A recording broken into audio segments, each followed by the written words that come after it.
आज हम कक्षा 10 यूपी बोर्ड 2026 के स्टूडेंट्स के लिए जो संस्कृत का सब्जेक्ट है उसमें हम आज इन 7 के सातों टॉपिक्स का खात्मा करने वाले हैं, दी एंड करने वाले हैं और अच्छे से समझने वाले हैं। यानी अगर आज आपने इन 7 टॉपिक को पढ़ लिया तो आपके 14 अंक पक्के हो रहे होंगे, जो कि आपके बोर्ड एग्जाम में 14 अंक का यह टॉपिक पूछा जाता है। तो एक एक करके हम इन टॉपिक्स पर डिस्कस करेंगे। ये आपका जो है व्याकरण का डे 2 है, यानी कि जो है डे 1 में हमने जो है संस्कृत गद्य भारती का अच्छे से फिनिश किया था। अब डे 2 में जो है हम व्याकरण को फिनिश करेंगे। तो मेरे भाई यहाँ पर आपका जो है 7 टॉपिक प्रत्याहार, संधि, शब्द रूप, धातु रूप, समास, कारक एवं प्रत्यय, आज हम इस टॉपिक को अच्छे से समझने वाले हैं और साथ ही साथ इसके मोस्ट इंपॉर्टेंट जो कि आपके बोर्ड एग्जाम में क्वेश्चंस आने वाले हैं उन सभी क्वेश्चंस को देखने वाले भी हैं या उनको सॉल्व करने वाले हैं। ठीक है, तो यहाँ पर मेरे भाई ये पार्ट 1 में यानी कि आज के वीडियो में तो मैं ये कवर करूंगा। बाकी डे 4 यानी चौथे दिन में यहाँ पर, या चौथी क्लास हमारी होगी व्याकरण की ही, और उसमें हम इन 4 टॉपिक को कवर करेंगे और इन्हीं चारों टॉपिक के बदौलत आपके 21 नंबर तक के होंगे। इस क्लास को आप भूल कर भी मत छोड़ना मेरे भाई। अगर इस वाले क्लास को अगर आपने देख लिया, यानी डे 4 वाले क्लास को, तो आपका जो है पूरा का पूरा यानी आप लगभग पास के कगार पर आ जाएंगे। यानी 21 अंक आपके पक्के हो जाएंगे, 23 अंक पास मार्किंग होती है। तो इस क्लास को भी बिल्कुल भी मत स्किप करिएगा मेरे भाई। लेकिन ये आपका बेस है, यानी डे 2 आज वाला क्लास आपका बेस है और साथ ही साथ बहुत ही छोटे छोटे टॉपिक हैं और अंक भी आपको इसमें आसानी से मिल जाएंगे। ठीक है, तो आइए हम इस किस क्रम में पढ़ेंगे उसको जान लेते हैं कि हमारा जो सीक्वेंस क्या रहेगा। इन सातों टॉपिक को किस किस प्रकार से हम पढ़ेंगे। यानी पहला टॉपिक हमारा क्या होगा, सबसे पहले आज हम देखेंगे प्रत्याहार एवं उच्चारण स्थान, फिर हम पढ़ेंगे प्रत्यय अच्छे से, उसके बाद समास पढ़ेंगे, फिर संधि पढ़ेंगे, फिर शब्द रूप, धातु रूप, और आखिर में जाते जाते हम कारक और विभक्ति का भी अच्छे से जो है निपटारा करके तभी जाएंगे। ठीक है, और अपने जो है बोर्ड एग्जाम में इसी के साथ साथ 14 अंक पक्के भी कर लेंगे। ठीक है, तो बिना किसी देरी के आइए स्टार्ट करते हैं वीडियो को। और अपने पहले टॉपिक पर आने से पहले यहाँ पर मैं एक चीज और आपको बता देना चाहता हूँ कि सबसे पहले हम क्या करेंगे कि प्रत्येक टॉपिक को किस प्रकार से पढ़ेंगे, एक सीक्वेंस होगा हर टॉपिक को पढ़ने का। तो सबसे पहले हम टॉपिक का नाम देखेंगे, यानी टॉपिक कौन सा टॉपिक हम पढ़ रहे हैं पहले उसके बारे में देखेंगे। उसके बाद उसमें प्रश्न कैसे पूछा जाता है, यानी बोर्ड एग्जाम में क्वेश्चंस किस प्रकार से आते हैं उन प्रश्नों को देखेंगे। फिर पाठ्यक्रम यानी सिलेबस क्या है आपका उसको जानेंगे कि, यानी कि जैसे मान लीजिए प्रत्याहार एवं उच्चारण स्थान हमें पढ़ना है तो उसका सिलेबस क्या है, यानी क्या क्या चीजें हमें पढ़नी है वो जानेंगे। फिर उसके बाद टॉपिक को डिटेल में समझाऊंगा, यानी कि मैं अब आपने सिलेबस जान लिया, क्वेश्चन जान लिया, टॉपिक जान लिया, अब मैं इसे जो है सिलेबस के आधार पर आपको पूरा का पूरा टॉपिक अच्छे से समझा दूंगा।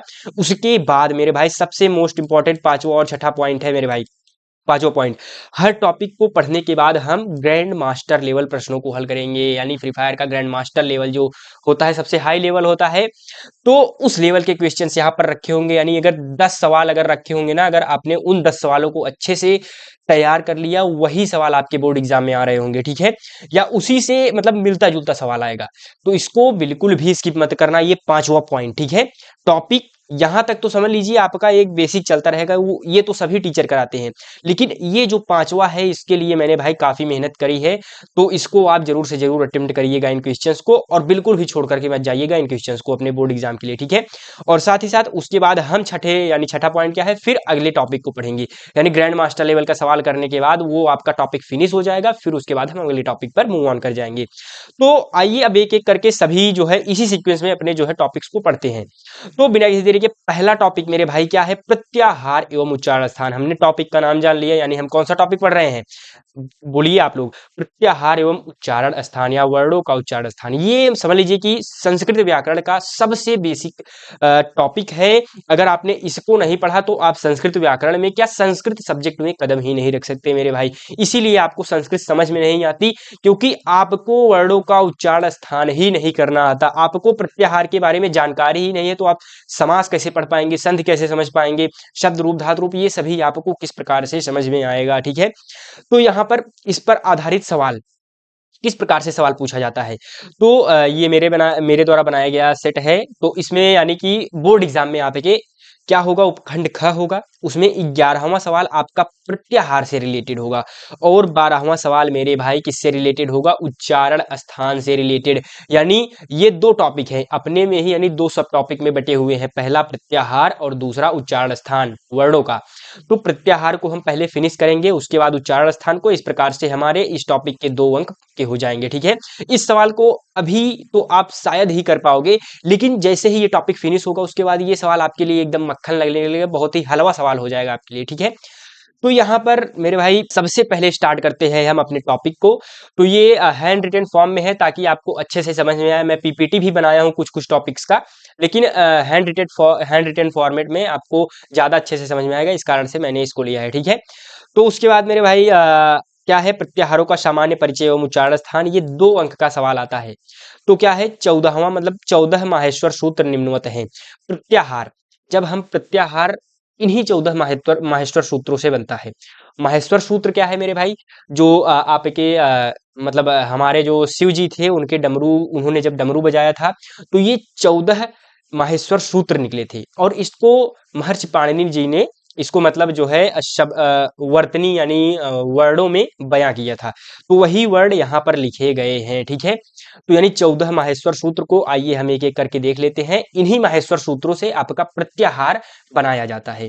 कितने प्रत्याहार होते हैं अगर आपको पता है कमेंट कीजिए, बाकी लास्ट में मैं आपको बताऊंगा कि कितने प्रत्याहार होते हैं। तो यहाँ पर क्या है, 14 माहेश्वर सूत्र। पहला क्या है, अ ई उड़, फिर उसके बाद दूसरा रील री का, ए ओ अंग ऐ ओ च हय वरट लड़ इयम अंगड़नम झ भैय गड़ दस जब गड़ दस ख फ छ ठ थ चट तव कपय शख शर हल। अभी तो आपको नहीं समझ में आ रहा होगा, लेकिन टॉपिक के एंड तक आपको ये भी समझ में आ जाएगा। लेकिन समझ में आने से अच्छा है मेरे भाई, मैं सीधी सी बात करूंगा, आपके पास समय कम है, इसको यथासंभव जितना जल्दी हो सके आप इसको याद कर लो, सीधी सी बात है। अगर जब तक आप इसको याद नहीं करोगे आपको समास में दिक्कत आएगी। अगर जब आप इसको अगर 14 माहेश्वर सूत्र आप याद कर लेते हो, तो आपके जो है कुल इससे कितने प्रत्याहार बनते हैं मैं अभी बता दे रहा हूं, 42 प्रत्याहार बनते हैं। आप जब 42 प्रत्याहारों को याद करने बैठोगे कभी नहीं याद कर पाओगे, बार बार भूल जाओगे। आप अगर इन 14 माहेश्वर सूत्रों को अच्छे से याद कर लेते हो तो उसके बाद आपके लिए आप प्रत्याहार अपनी जो है एकदम कानी उंगली का खेल हो जाएगा, एक तरीके से समझ लीजिए। तो पहले आप 14 प्रत्याहारों को अच्छे से याद कर लीजिए। उसके बाद मेरे भाई यहाँ पर अब नोट पॉइंट मैंने कुछ लिखा है, इसको जूम आउट करके मैं आपको दिखा दे रहा हूँ। तो यहाँ पर क्या लिखा हूं मैं कि क्या है, अ ई उ रील री ए ओ ऐ औ, यानी ये 9 क्या है, स्वर हैं। हमने आपने जो है बचपन में पढ़ा होगा स्वर और व्यंजन। तो यानी अ से लेकर के च प्रत्याहार तक, यानी इसको अच प्रत्याहार कहते हैं। आगे मैं बताऊंगा क्या चीजें हैं। तो यहाँ से यानी पहला, दूसरा, तीसरा, चौथा माहेश्वर सूत्र, यानी जो 4 माहेश्वर सूत्र हैं, ये क्या है मेरे भाई, स्वर है, जैसा कि मैंने राइट कॉर्नर में लिखा हुआ है, ठीक। और 5वें से लेकर के लास्ट तक ये 33 क्या है, व्यंजन है मेरे भाई। जो भी शेष बचता है वो व्यंजन है, ठीक। तो इसी को स्वर व्यंजन कहते हैं, यहीं से स्वर और व्यंजन की उत्पत्ति हुई थी, ठीक है। अब उसके बाद मेरे भाई इस माहेश्वर सूत्र से 2 प्रकार के सवाल बनते हैं। यानी जो यहाँ पर माहेश्वर सूत्र आपको ऊपर दिख रहा है 14 माहेश्वर सूत्र, इससे 2 टाइप के सवाल बनते हैं, लेकिन आपके बोर्ड एग्जाम में एक ही प्रकार का सवाल पूछा जाएगा। यहाँ पर लिखा है लेकिन आपके बोर्ड एग्जाम में कोई एक ही प्रकार पूछा जाएगा, क्योंकि एक ही अंक का सवाल आना है तो एक प्रकार पूछा जाएगा। अब हम अगले पृष्ठ पर प्रश्नों का अभ्यास करेंगे। देखो अभी ये सारी चीजें आपको समझ में नहीं आई होंगी, ठीक है, कोई बात नहीं, समझ में नहीं आए। अब यहाँ पर जब हम क्वेश्चन प्रैक्टिस करेंगे तब आपको समझ में आएगा कि अच्छा आप ये चीजें बता रहे थे, ठीक है। तो यहाँ पर क्वेश्चन क्या है, टाइप 1 का क्वेश्चन, यानी जैसे मैंने कहा 2 प्रकार के क्वेश्चंस बनेंगे। तो पहले प्रकार का क्वेश्चन क्या है, अक प्रत्याहार के वर्ड हैं, 2018-2020 में पूछा गया है। तो प्रत्याहार, प्रत्याहार क्या होता है, मैं प्रत्याहार बनाना आपको 1 से 2 मिनट में सिखा दे रहा हूं अभी के अभी, ठीक है। तो इसको अभी आप मान लीजिए आपको समझ में नहीं आ रहा है, तो क्या लिखा गया है, अक प्रत्याहार। अक प्रत्याहार का मतलब क्या होता है, आप जब माहेश्वर सूत्र आपको जब याद हो जाएगा तो आप सबसे पहले क्या करेंगे, अ से स्टार्ट करेंगे, जहां पर भी अ होगा, ठीक। अ से स्टार्ट करके फिर उसके बाद आगे पढ़ते चले जाएंगे, अ ई उ रील रिका ए ओ अंग ऐ ओ च, ठीक। तो हमने क्या किया है, यहाँ पर आप देख सकते हैं अक प्रत्याहार के वर्ड में यहाँ पर मैंने क्या लिखा है, अ ई उ रील री का ए ओ अंग। तो यहाँ पर क्या कहा है, क तक जाना है, लेकिन मैंने तो अंग तक लिख दिया, क यहीं पर है, यानी यहाँ से लेकर के अ से लेकर के क तक के वर्ड जो भी हैं वही आपका अक प्रत्याहार के अंतर्गत आता है। तो लेकिन एक चीज यहाँ पर और ध्यान देने योग्य बात है, जो हर माहेश्वर सूत्र के अंत में जो भी वर्ड आते हैं इनको हम काउंट नहीं करते, ठीक है। जब हम प्रत्याहार बनाएंगे तो इनको हम क्या करेंगे, निकाल देंगे, ठीक है। यानी केवल और केवल किसको हम देखेंगे, अ ई उ ड़ को निकाल देंगे, रील री, यानी ये 5 जो वर्ड हैं यही हमारे क्या है, अक प्रत्याहार के अंतर्गत आते हैं। तो क्या हो जाएगा, अ ई उ रील री, यही आपका क्या हो गया मेरे भाई, अक प्रत्याहार। ठीक, इसी तरीके से आपको समझना है, ठीक है। अब उसके बाद यहाँ पर कुछ मैंने प्रत्याहार को लिख दिया है। अच प्रत्याहार किस प्रकार से होगा, मैं अच प्रत्याहार यहाँ पर आपको दिखा दे रहा हूँ। अ से लेकर के कहाँ तक, च तक। किसको किसको निकाल देना है, इसको निकाल देना है, ये जो आपका क और ड़ है। क्या क्या, अ ई उ रील री ए ओ ऐ ओ, यही आपका क्या हो गया, अच प्रत्याहार, ठीक है। तो क्या हो गया, अच प्रत्याहार क्या हो जाएगा, अ ई उ रील री ए ओ ऐ ओ। इसको अगर आप याद करने लग जाओगे तो याद नहीं होगा। सबसे पहले आप, सबसे आसान कार्य है माहेश्वर सूत्र याद कर लो 14, उसके बाद प्रत्याहार आपके लिए एकदम चुटकियों का खेल हो जाएगा, ठीक है। और ये समझ लीजिए 2 बार बोर्ड एग्जाम में आया है। यहाँ पर जैसा कि मैंने कहा, मैंने आपको टॉपिक अब अच्छे से समझा दिया है। टॉपिक पर आधारित मैंने यहाँ पर 5 मोस्ट इंपॉर्टेंट जो है आपको सवाल भी दे दिए हैं। अगर आपने इन 5 सवालों को पढ़ लिया, इसी में से कोई एक सवाल आपके बोर्ड एग्जाम में उठ करके आ रहा होगा। कुछ भी आपको नहीं समझ में आया मान लेते हैं, इन्हीं 5 को तैयार कर लो, इसी में से आपके बोर्ड एग्जाम में आ जाएगा, ठीक है। क्या, अक प्रत्याहार मोस्ट इंपॉर्टेंट, अच प्रत्याहार, जस प्रत्याहार, यण प्रत्याहार, एच प्रत्याहार। ये पांचों प्रत्याहार आपको बिल्कुल भी छोड़ करके नहीं जाना है, इसको अच्छे से अभी के अभी याद कर लो, ठीक। जस में क्या हो जाएगा, जब गड दश, ठीक, इस प्रकार से। सपेरा मतलब श क्या होता है, लास्ट होता है प्रत्याहार का, तो श नहीं लिखेंगे, केवल द तक ही जाएंगे, ठीक। अब टाइप 2 का सवाल किस प्रकार से आता है, टाइप 2, टाइप 1 में क्या होता है, यानी कोई भी प्रत्याहार दे देगा, उसमें कौन कौन से वर्ड आते हैं उसको बता दो, तो हमने बता दिया। अब टाइप 2 में किस प्रकार से सवाल आ जाएगा, यानी कि आपको वर्ड ही दे दिए जाएंगे और आपको क्या बताना रहेगा कि प्रत्याहार कौन सा है ये बताओ। ए ओ ऐ औ में प्रत्याहार कौन सा है, तो यानी जो भी स्टार्टिंग है, आपको स्टार्टिंग दिख रहा है ना, ए, यानी यही आपका क्या हो जाएगा, स्टार्टिंग हो जाएगा। यानी अ लिखा है तो ये भी ऑप्शन गलत हो जाएगा, ए लिखा है ये हो सकता है, ठीक। अभी लास्ट वाले पे बात नहीं कर रहे हैं कौन सा प्रत्याहार बनेगा, लेकिन ए रहेगा उसके स्टार्टिंग में, हमेशा ए रहेगा, ए नहीं रहेगा, ना ही ज नहीं रहेगा, ठीक। यानी सी, बी और सी में से कोई एक विकल्प आपका हो सकता है।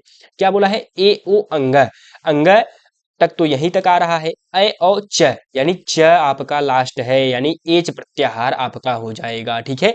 तो इस प्रकार से सी विकल्प आपका सही हो जाएगा, ठीक। अब नोट पॉइंट में क्या है, जैसा कि मैंने आपको स्टार्टिंग में ही बता दिया, प्रत्याहारों की संख्या मेरे भाई कितनी है, 42।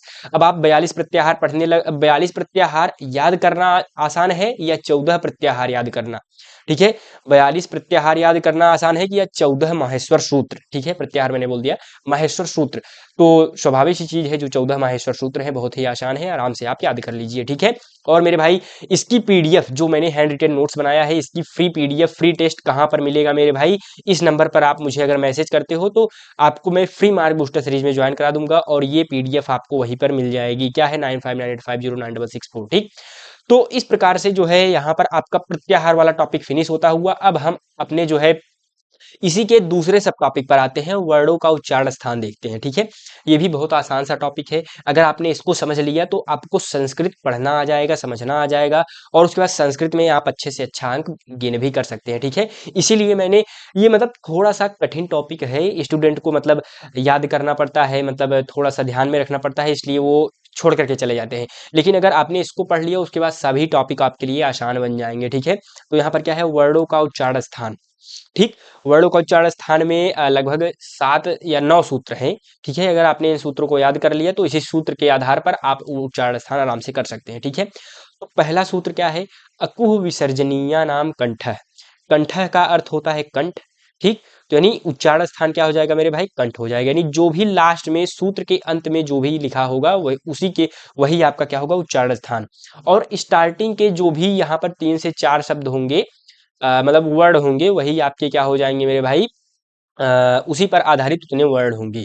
तो भी मैं यहाँ पर समझा दे रहा हूँ, अकुह यानी अ शब्द, यानी अ जो वर्ड यहाँ पर लिखा गया है, और उसके बाद कु, कु यानी क वर्ग, च वर्ग, ट वर्ग, च वर्ग, कु का अर्थ होता है क वर्ग। क वर्ग का मतलब क्या होता है, क से लेकर के अंग तक को हम क वर्ग कहते हैं, यानी क ख ग घ अंग, ये जो 5 वर्ड होते हैं इसी को हम क वर्ग कहते हैं। च वर्ग में च छ ज झ इ य, यानी उसको च वर्ग कहते हैं। ट वर्ग यानी ट ठ ड ढ अ को ट वर्ग कहते हैं, ठीक है। तो यानी अ और क वर्ग यहाँ पर लिख दिया है मैंने, उसके बाद क्या कहा है, ह, ये ह भी लिख दिया, यानी ये जो वर्ड है मेरे भाई, ये आपका जो है इसका उच्चारण स्थान क्या होता है, कंठ होता है।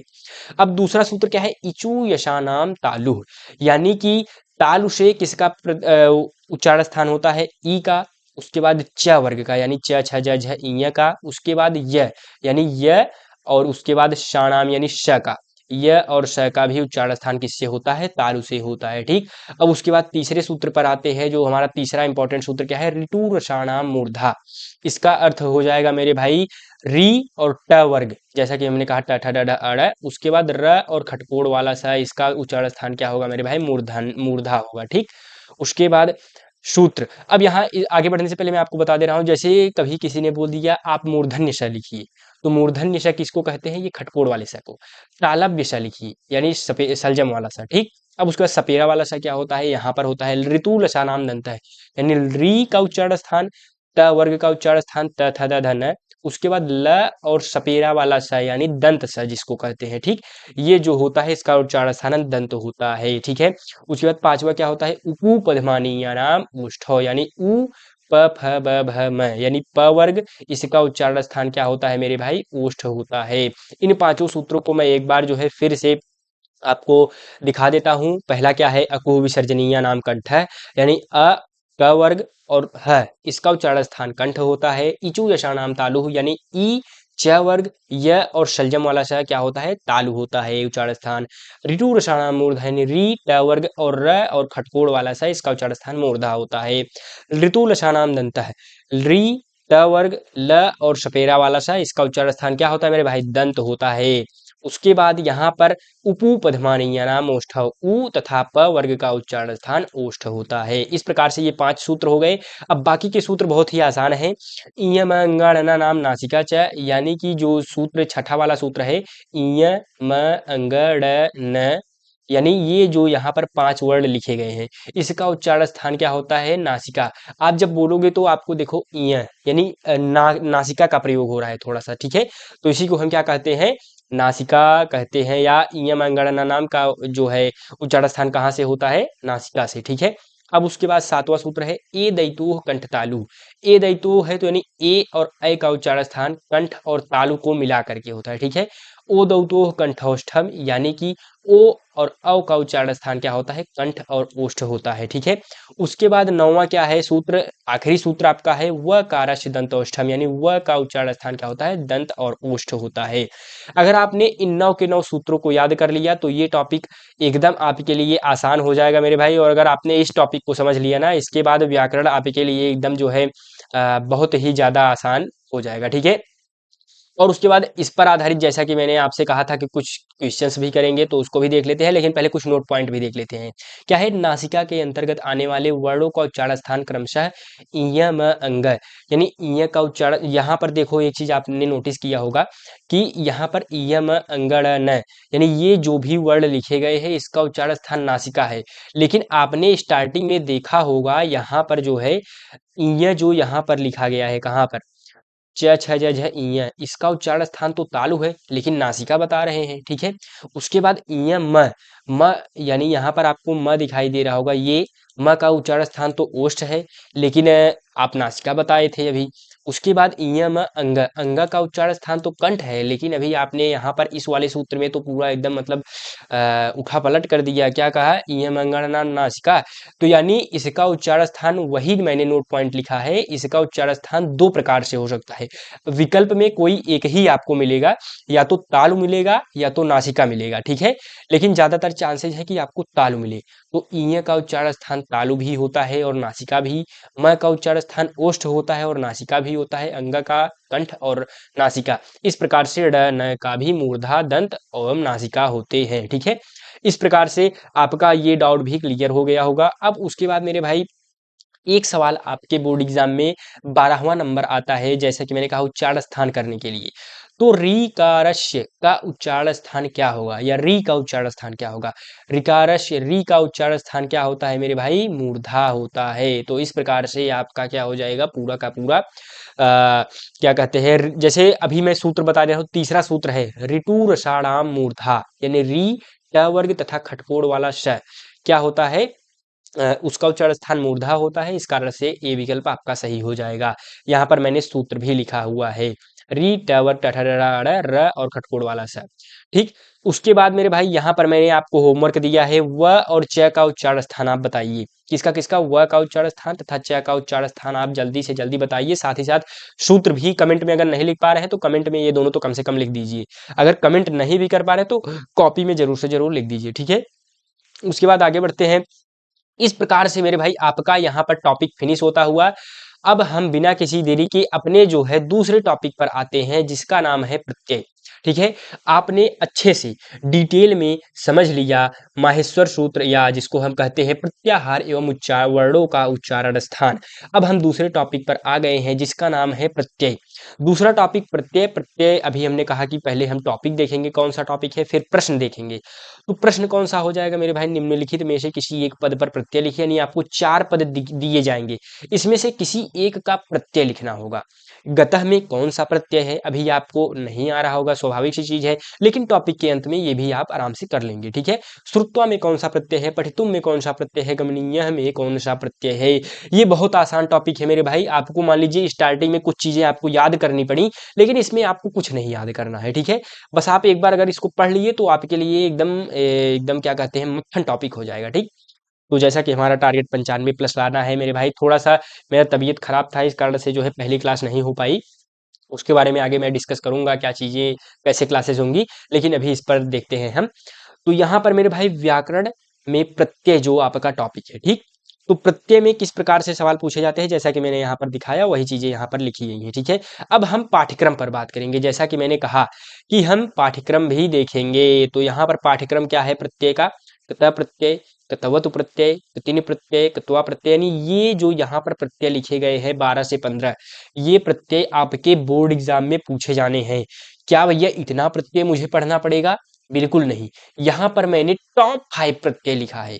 अगर हम इन केवल टॉप 5 प्रत्यय को पढ़ लेते हैं, तैयार कर लेते हैं, तो इन 4 जो है सवालों में से कोई एक सवाल आपका इसी प्रत्यय पर आधारित पूछा जाएगा और आप उसको आराम से करके चले आएंगे, ठीक है। तो आइए एक एक करके हम प्रत्यय को पढ़ते हैं। तो पहला प्रत्यय है क्त प्रत्यय। क्त प्रत्यय को हम जो है पीपीटी में बना करके लाया हूं, तो उसी पर पढ़ते हैं, ठीक है। तो यहाँ पर क्या लिखा गया है? क्त प्रत्यय। सबसे पहले क्या है संस्कृत व्याकरण में? त यानी जो त प्रत्यय भूतकाल के अर्थ में धातुओं से कर्मवाच्य या भाववाच्य में जुड़ता है। कर्मवाच्य का मतलब होता है जो पैसिव वॉइस होता है, ठीक। तो यानी कि जो संस्कृत व्याकरण में क्त प्रत्यय का प्रयोग कब होता है? भूतकाल के अर्थ में धातुओं से कर्मवाच्य या भाववाच्य में जुड़ता है। जो धातु होते हैं उसके कर्मवाच्य या भाववाच्य में जुड़ता है। ये आपको नहीं समझ में आया होगा। ये देखो, ये आपके काम की लाइन भी नहीं है, ठीक है, क्योंकि यहाँ से बहुविकल्पी मतलब जो भी सवाल आते हैं ये पूछा नहीं जाता, पूछा आपका ये जाता है, ठीक। इसमें क का लोप होकर केवल त शेष रहता है। ये आपके काम की चीज है, जो ग्रीन पेन से लिखा है, ठीक। क्या लिखा है इसमें? क का लोप होकर केवल त शेष रहता है, यानी जो क प्रत्यय है, ठीक, ये क और त से मिलकर के बना है। तो क का लोप हो जाता है, यानी क हटा दो, त शेष रहता है, और रूप तीनों लिंगों में चलते हैं, यानी स्त्रीलिंग, पुल्लिंग और नपुंसकलिंग, यानी तीनों लिंगों में यह क्या होता है? चलता है। ये आपका क्त प्रत्यय, ठीक। किस प्रकार से होता है यहाँ पर मैंने लिखा है, लिंग परिवर्तन, इसके रूप तीनों लिंगों में चलते हैं। तो तीनों रूपों में किस प्रकार से चलते हैं यहाँ पर मैंने लिखा है। पुल्लिंग में क्या हो जाएगा मेरे भाई? तह, यानी जैसे क्या हो जाएगा? पठितः गतः, यानी कि क्या हो जाएगा? क का त शेष बचेगा, केवल त यहाँ पर शेष बचा हुआ है, ठीक है। और त में क्या हो जाएगा मेरे भाई? अह जुड़ जाएगा, तो यहाँ पर गतः हो जाएगा, पठितः हो जाएगा, लिखितः हो जाएगा, हसितः हो जाएगा, ठीक। उसके बाद यहाँ पर क्या हो जाएगा? स्त्रीलिंग में क्या हो जाएगा? ता, यहाँ पर तह हुआ, यहाँ पर ता हो गया, यानी पठिता, गता, हशिता, लिखिता, ठीक, इस प्रकार से।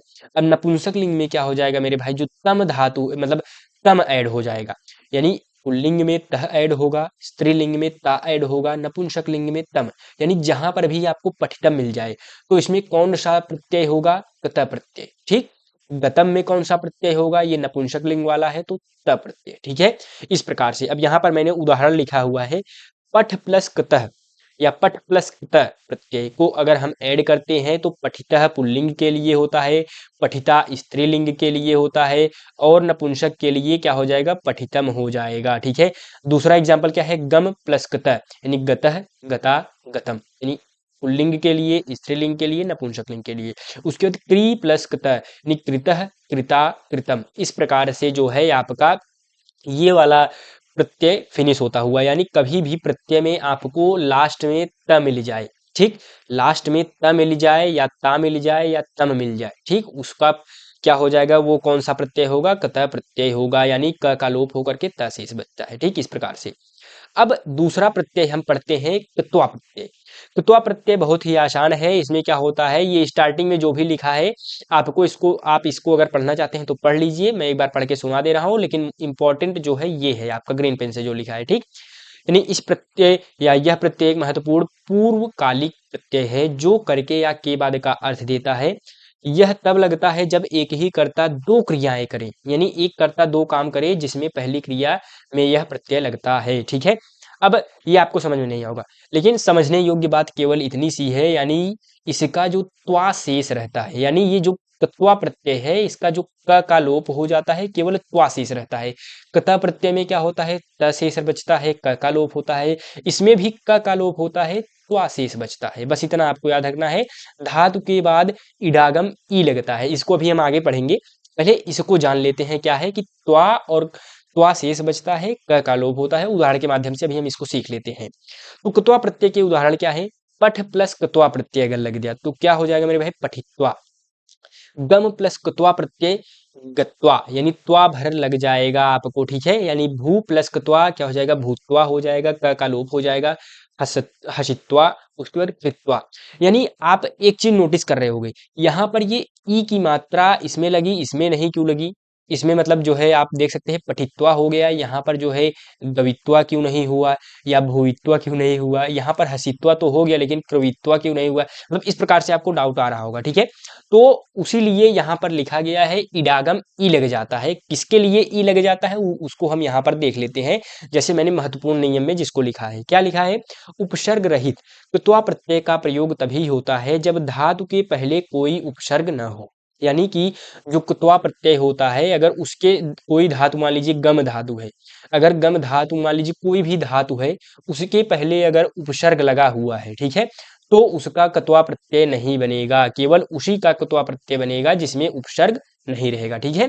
उसके बाद अगर उपसर्ग है तो वो क्या हो जाएगा मेरे भाई, ल्यप प्रत्यय, यानी य लग जाएगा उसमें, ठीक है। उसके बाद इडागम क्या है, जो यहाँ पर मैंने लिखा है इडागम, यानी अधिकांश धातु के बाद ई जुड़ता है, जैसे पठ प्लस ई प्लस त्वा, यानी पठित्वा। जो बहुत सारी धातुएं होती हैं, कुछ आपको अपने हिसाब से मतलब शब्द बिठा करके चलना है, पठित्वा यानी ई लग जाएगा, इडागम का ई लग जाएगा, ठीक है। इसको आपको खुद ध्यान देना होगा, ठीक है, क्योंकि देखो गवित्वा बन नहीं रहा है, ठीक है, गत्वा अच्छा बन रहा है। अब हस हस हस्त्वा बन नहीं रहा है, हसित्वा, यानी हसित्वा, यानी ये आपको जो है शब्द सही शब्द है, इस कारण से ई लग जाएगा यहाँ पर, ठीक है।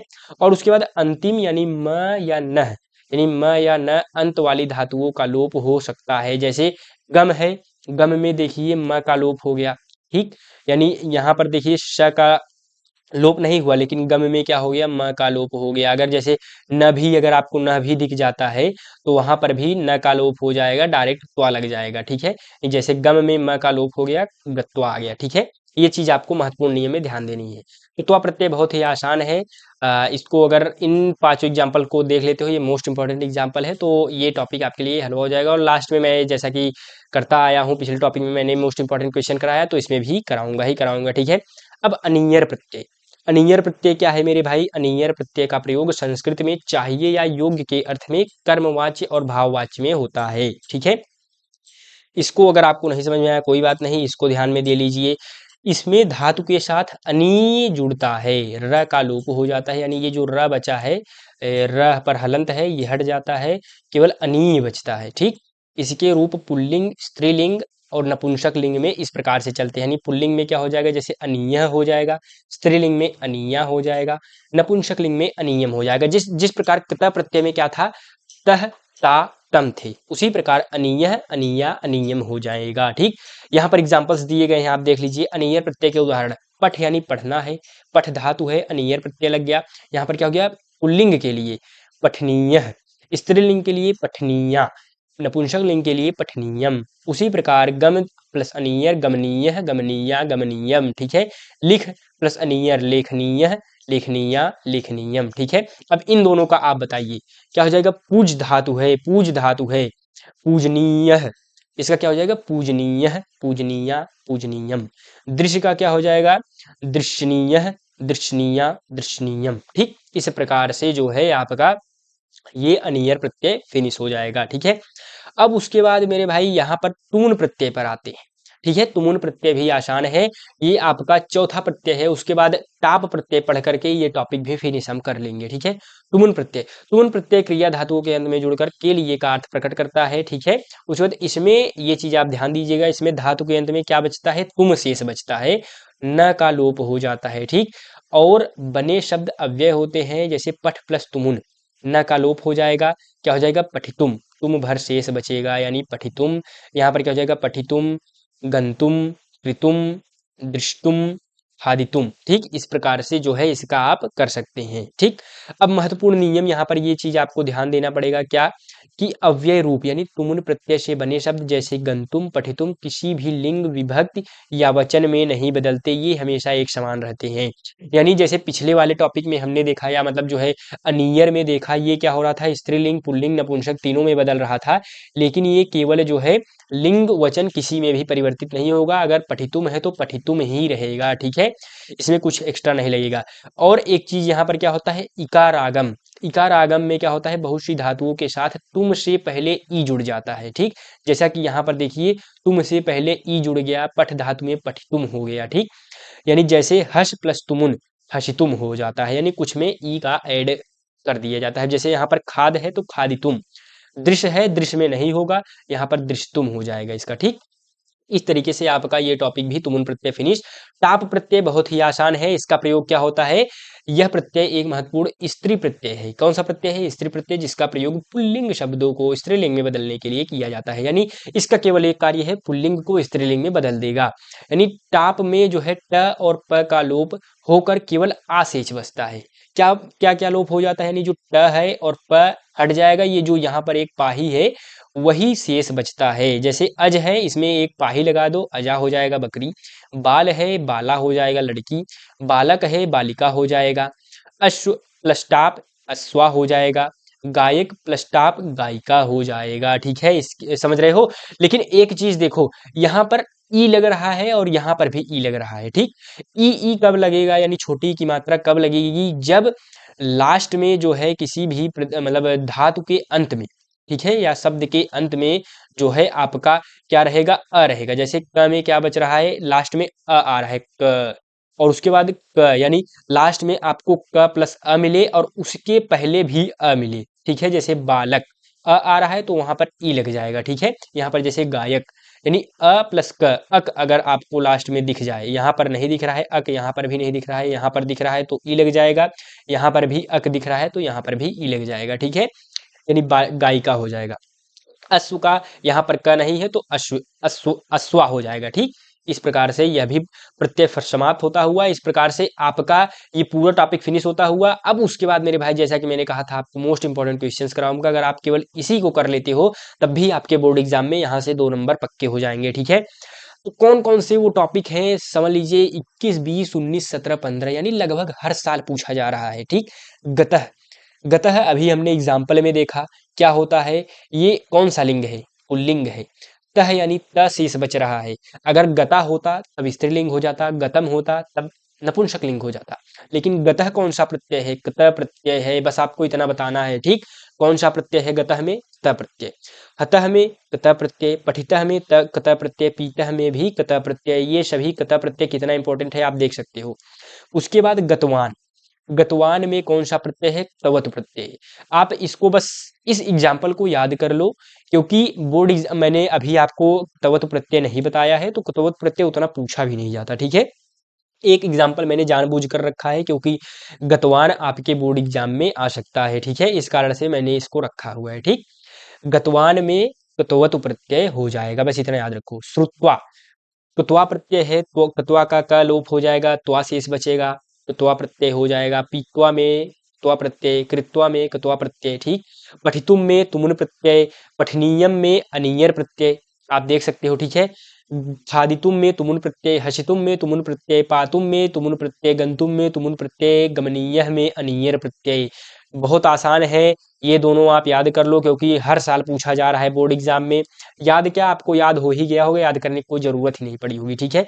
फिर भी आप इसका स्क्रीनशॉट लेना चाहते हैं ले सकते हैं, बाकी पीडीएफ तो मैं 959850950964 पर अगर आप मैसेज करते हो तो वहीं पर मैं आपको ये पीडीएफ दे दूंगा, ठीक है।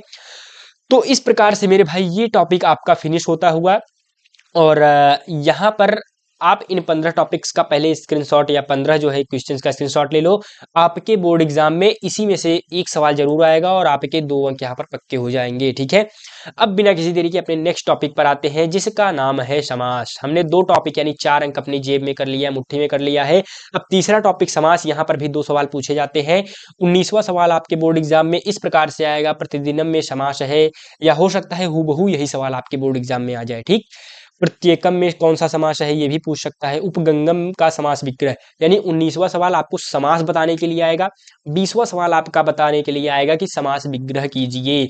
और दोनों सवाल बहुविकल्पीय प्रश्न में एक एक अंक के पूछे जाएंगे और यहाँ से 2 अंक आपके पक्के हो जाएंगे। तो समास वाला टॉपिक, आइए बिना किसी देरी के इस टॉपिक को डिस्कस करते हैं। तो मेरे भाई यहाँ पर जो है आपका टॉपिक है समास। तो ये भी बहुत ही आसान सा टॉपिक है समास। इससे भी जैसा कि मैंने कहा 2 अंक के सवाल आते हैं, छोटे छोटे सवाल होते हैं, और हमें केवल और केवल कितना समास पढ़ना है सिलेबस में, 3 समास पढ़ना है। पहले जैसा कि मैं हर टॉपिक में करता आया हूँ, आपको पहले मैं सवाल दिखाता हूँ, तो सवाल आपने देख ही लिया है। इस प्रकार से भी सवाल आते हैं, ठीक है। प्रत्यक्षम में कौन सा समास है, त्रिफला का समास विग्रह करें, ठीक है। तो आप मेरे भाई इसको खुद से करने के लायक बन जाएंगे जब इस टॉपिक को अच्छे से पूरा का पूरा एंड तक देख लेंगे, ठीक है। तो यहाँ पर पाठ्यक्रम क्या है मेरे भाई, पाठ्यक्रम क्या है, समास टॉपिक है आपका। समास पर आधारित कौन कौन से समास है आपके बोर्ड एग्जाम में, तो पहला अव्ययी भाव समास हमें पढ़ना है, दूसरा द्विगु समास, तीसरा बहुब्रीहि समास।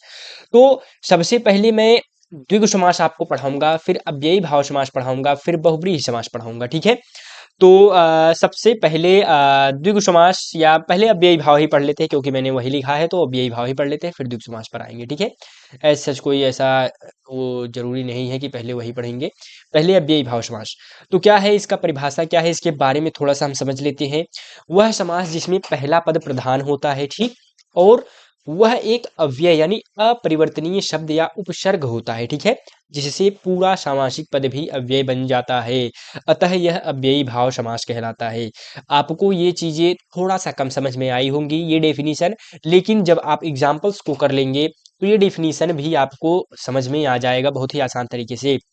तो पहला एग्जाम्पल क्या है, उपगंगम, यानी उप यानी यहाँ पर आपको पहला पद प्रधान, क्या बोला गया है, पहला पद प्रधान है, और पहला पद क्या है, उपसर्ग, या यहाँ पर क्या होता है, अपरिवर्तनीय शब्द या उपसर्ग होता है।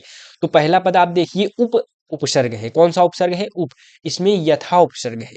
तो यानी यहाँ पर उपसर्ग लगा होगा और पहला पद प्रधान होगा। जो अंतिम पद होगा वो अपरिवर्तनीय पद शब्द होगा या अव्यय होगा। जो अंतिम पद आपको दिखाई दे रहा है ये अपरिवर्तनीय है। देखो यहाँ पर क्या है, गंगा या शक्तिम, यानी वो अंतिम वाला पहले लिख दिया जाएगा जब हम समास विग्रह करेंगे, और उसके बाद लास्ट में उपगंगम, यानी गंगा या समीपम, यानी गंगा के समीप, यानी यथाशक्ति यानी शक्तिम अनतिक्रम, ठीक, शक्ति का अनुसरण करने वाला। अब उसके बाद मेरे भाई यहाँ पर अव्ययी भाव समास को हम किस तरीके से पहचानेंगे उसके बारे में देख लेते हैं। यहाँ पर ये चीजें आपको थोड़ा कम समझ में आई होंगी, डेफिनेशन भी एग्जाम्पल भी, लेकिन यहाँ पर जब हम उसको पहचानने की ट्रिक भी मैं यहाँ पर बता दे रहा हूँ आपको, ठीक है। डिटेल में मैंने इसको लिखा हुआ है, हैंड रिटेन, अगर आप इसको खुद से भी पढ़ोगे तब भी आपको समझ में आएगा, लेकिन यहाँ पर मैं लेक्चर इसलिए लेकर के आ रहा हूँ ताकि जो है आपको अच्छे से डिटेल में और भी डिटेल में समझ में आए, एक ही बार में चीजें समझ में आ जाए, ठीक है। मान लीजिए मैंने लिखा हुआ है, आपको कुछ चीजें नहीं समझ में आई, ये यहाँ पर कैसे लिख दिया गया है वो कैसे, तो इसलिए मैं ये वीडियो बना रहा हूँ, ठीक है। तो अव्ययी भाव समास की पहचान, ठीक, पहला पद छोटा और प्रधान होता है जिसको हम क्या कहते हैं, पहले पद में उपसर्ग कहते हैं इसको, ठीक है।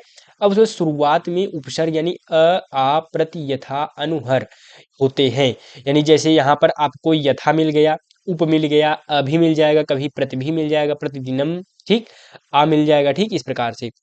और शब्दों की पुनरावृत्ति भी अव्ययी भाव समास होती है। जैसे प्रतिदिनम आपको स्टार्टिंग में एग्जांपल मिला होगा, तो इसका समास विग्रह क्या हो जाएगा, दिनम दिनम प्रति, यानी आखिरी शब्द को पहले लिख दो, दिनम दिनम, यानी क्या हो रहा है, पुनरावृत्ति भी हो रही है इस प्रकार से, और उसके बाद लास्ट में वही प्रति लिख दीजिए।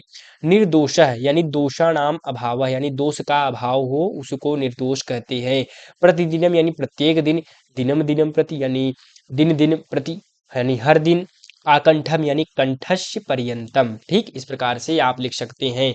आ उपसर्ग का क्या हो जाएगा, पर्यंत हो जाएगा यानी बाद में। आप इस पर मैसेज करके मुझे जो है फ्री में टेस्ट भी दे सकते हैं, और साथ ही साथ मेरे भाई इसका फ्री में नोट्स भी ले सकते हैं। अब यहाँ पर बहुव्रीहि समास, पहला समास आई होप कि आपको समझ में आ गया होगा। अब हम दूसरे समास पर आते हैं। बहुव्रीहि समास बहुत ही आसान सा समास है। जिस समास में कोई भी पद प्रधान नहीं होता बल्कि दोनों पद मिलकर किसी अन्य तीसरे अर्थ की ओर संकेत करते हैं, उसे बहुव्रीहि समास। ये समझ लीजिए कि आपका जो है क्या कहते हैं, अभी हमने जो भी पहला समास पढ़ा जिसका नाम है अव्ययी भाव समास। इस समास में क्या था, पहला पद प्रधान था, लेकिन इसमें कोई भी पद प्रधान नहीं है। ये किसी तीसरे व्यक्ति की ओर इंगित करता है। अपना जो है जब हम समास विग्रह करेंगे तो किसी तीसरे व्यक्ति की तरफ उसको इंगित करेगा विग्रह करने के बाद। तो यहाँ पर क्या कहा है, पहचानने का ट्रिक क्या है, दोनों पद प्रधान नहीं होते, किसी तीसरे पद की प्रधानता होती है। इसका विग्रह करने पर यश सह, यस्याह सा, यस्मय सह, यस्मात् सह, येन सह, यह सह, या सह आदि शब्द आते हैं। यानी कि लास्ट में आपको क्या देखने को मिलेगा, यश सह। यानी यहाँ पर एग्जाम्पल से आपको समझा दे रहा हूँ, जैसे नीलकंठ आपको मिलेगा, यानी नीलकंठ, नीलः कंठ यश सह, यानी नीला है कंठ जिसका, यानी जो गला नीला किसका था, वो शंकर जी का। शिव है, वो कौन सा है, यानी किसी तीसरे व्यक्ति की तरफ। यहाँ पर कहीं भी शिव जी का नाम लिया गया है, नहीं लिया गया है, लेकिन ये वाक्य या ये विग्रह किसकी ओर इंगित कर रहा है, तीसरे व्यक्ति यानी शिव जी की ओर इंगित कर रहा है। जैसे यशोधन, यशोधन यानी यशम एव धनम यश, यानी यश यानी कीर्ति, यानी जो है प्रचलित, यानी जो व्यक्ति प्रचलित होते हैं, जिनका बहुत यश होता है, नाम होता है। धन यानी जो जो बहुत धनवान होते हैं। ये दोनों चीजें किसके पास होती हैं, राजा के पास। ठीक है, किसी तीसरे व्यक्ति की तरफ इंगित हो रहा है। अब तीसरा एग्जाम्पल से आपको और समझ में आ जाएगा।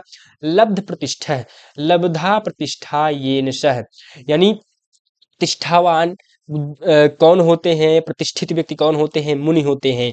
कमलासन, कमलम आसनम यस्य सह, यानी कमल का आसन किसका होता है, ठीक है, आपने देखा होगा टीवी वगैरह में, तो विष्णु जी का। ठीक है, तो इस प्रकार से किसी तीसरे व्यक्ति विशेष, और यहाँ पर ये नहीं कि कमल का आसन मेरे बगल में एक व्यक्ति है उनका होता है, नहीं, वो प्रचलित व्यक्ति होने चाहिए। ऐसे ऐसे नहीं कोई भी आ जाए और वो हो जाएगा। ठीक है, नहीं, उनका प्रचलित प्रचलन होना चाहिए। दशाननः यानी दशः आननानि यशः रावण। ठीक है, अब चतुराननः चत्वारि आननानि यशः यानी गणेशः। अब उसके बाद एक डाउट आपको आता है, अभी मैंने स्टार्टिंग में कहा कि कोई भी, तो वो कोई भी व्यक्ति हो सकता है, मैं दूसरे चीज को रेफरेंस ले रहा था, यानी अगर आपके बगल में भी कोई भी बैठा है तो वो भी हो सकता है इसका एग्जाम्पल। ठीक है, उसको भी आप क्या कह सकते हैं, कमलासनः कह सकते हैं। दशाननः, अगर किसी आपके बगल में भी कोई भी 10 सिर वाला होगा तो उसको हम दशानन कह देंगे। ठीक है, यहाँ पर मैंने एग्जाम्पल दिया है। ठीक है, मैंने जो है अभी 10 सेकंड पहले कुछ कहा था कि कोई प्रसिद्ध व्यक्ति होने चाहिए, ऐसा कुछ नहीं है। प्रसिद्ध नहीं, प्रसिद्ध हो या ना हो तब भी चलेगा। मैं आगे आपको बताऊंगा कि किस कारण से मैंने उस चीज को कहा था, आगे मैं आपको बता रहा हूँ। ठीक है, तो चतुरानना चत्वारि आननानि यशः, इस प्रकार से आपका हो जाएगा। अब द्विगु समास पर आते हैं। तो द्विगु समास इंपॉर्टेंट है और आसान है, केवल एक चीज आपको समझना है। क्या समझना है, यानी जैसे कि जब कहीं संख्या यानी संख्या का बोध हो जाए, यानी वह समास जिसका पूर्व पद संख्यावाचक यानी गिनती होगा, और जो समूह या समाहार का बोध कराए, उसी को हम क्या कहते हैं, द्विगु समास कहते हैं। तो सप्ताध्यायी, सप्तानाम अध्यायानाम समाहारः। ठीक, त्रिलोकी, त्रयाणाम लोकानाम समाहारः या समष्टि, समष्टि भी आ सकता है आपके बोर्ड एग्जाम में, तो आपको ये पता होना चाहिए। ठीक, समाहार, चतुर्मुख, चतुर्णाम मुखानाम समाहारः, इस प्रकार से 4 मुखों का समाहार जिसका है, तो इस प्रकार से अगर समाहार आ रहा है तो वो आपका द्विगु समास हो जाएगा, संख्यावाची है। अब आप, हाँ, वही चीजें मैं आपको बता रहा था, यहाँ पर जैसे चतुराननः लिखा है, ठीक, तो यहाँ पर भी 4 यानी 4 का वर्णन किया गया है, तो यह भी तो द्विगु समास हो सकता है। लेकिन द्विगु समास क्यों नहीं होगा, क्योंकि यहाँ पर यश शह लग गया है। ठीक है, यहाँ पर समाहार का बोध नहीं हो रहा है, जो कि इसमें समाहार का बोध हो रहा है। जब समाहार का बोध होगा तभी द्विगु समास होगा। तो इस प्रकार से हमने तीनों समास देख लिए। एक बार मैं थोड़ा रिवीजन करा देता हूँ एकदम फास्टली। तो व्ययी भाव समास में क्या है, पहला पद प्रधान होगा और पहला पद उपसर्ग होगा, और जो अंतिम पद होगा वो आपका अपरिवर्तनीय होगा, जैसा कि यहाँ पर, ठीक। प्रतिदिनम यानी बार बार जो है एक चीज पुनरावृत्ति भी अगर हो रही है तब भी वो क्या होगा, आपका व्ययी भाव समास होगा। उसके बाद बहुव्रीहि समास में कोई भी पद प्रधान नहीं होता है, यह किसी तीसरे व्यक्ति की ओर इंगित करता है, ठीक। और लास्ट में यशः यस्याशाः ये भी लिखा होता है। तो इस प्रकार से यहाँ पर एग्जाम्पल भी दे सकते हो, नीलकंठ, नीलकंठ, यशः, किसका नीलकंठ है, शिव जी का नीलकंठ है। उसके बाद मेरे भाई द्विगु समास, जो आखिरी समास है वो इंपॉर्टेंट है। द्विगु का अर्थ होता है संख्यावाचक, यानी जो पहला पद होगा वो संख्यावाचक गिनती होगा, और समूह या समाहार का बोध कराए या समष्टि का बोध कराए उसी को क्या कहते हैं, द्विगु समास कहते हैं।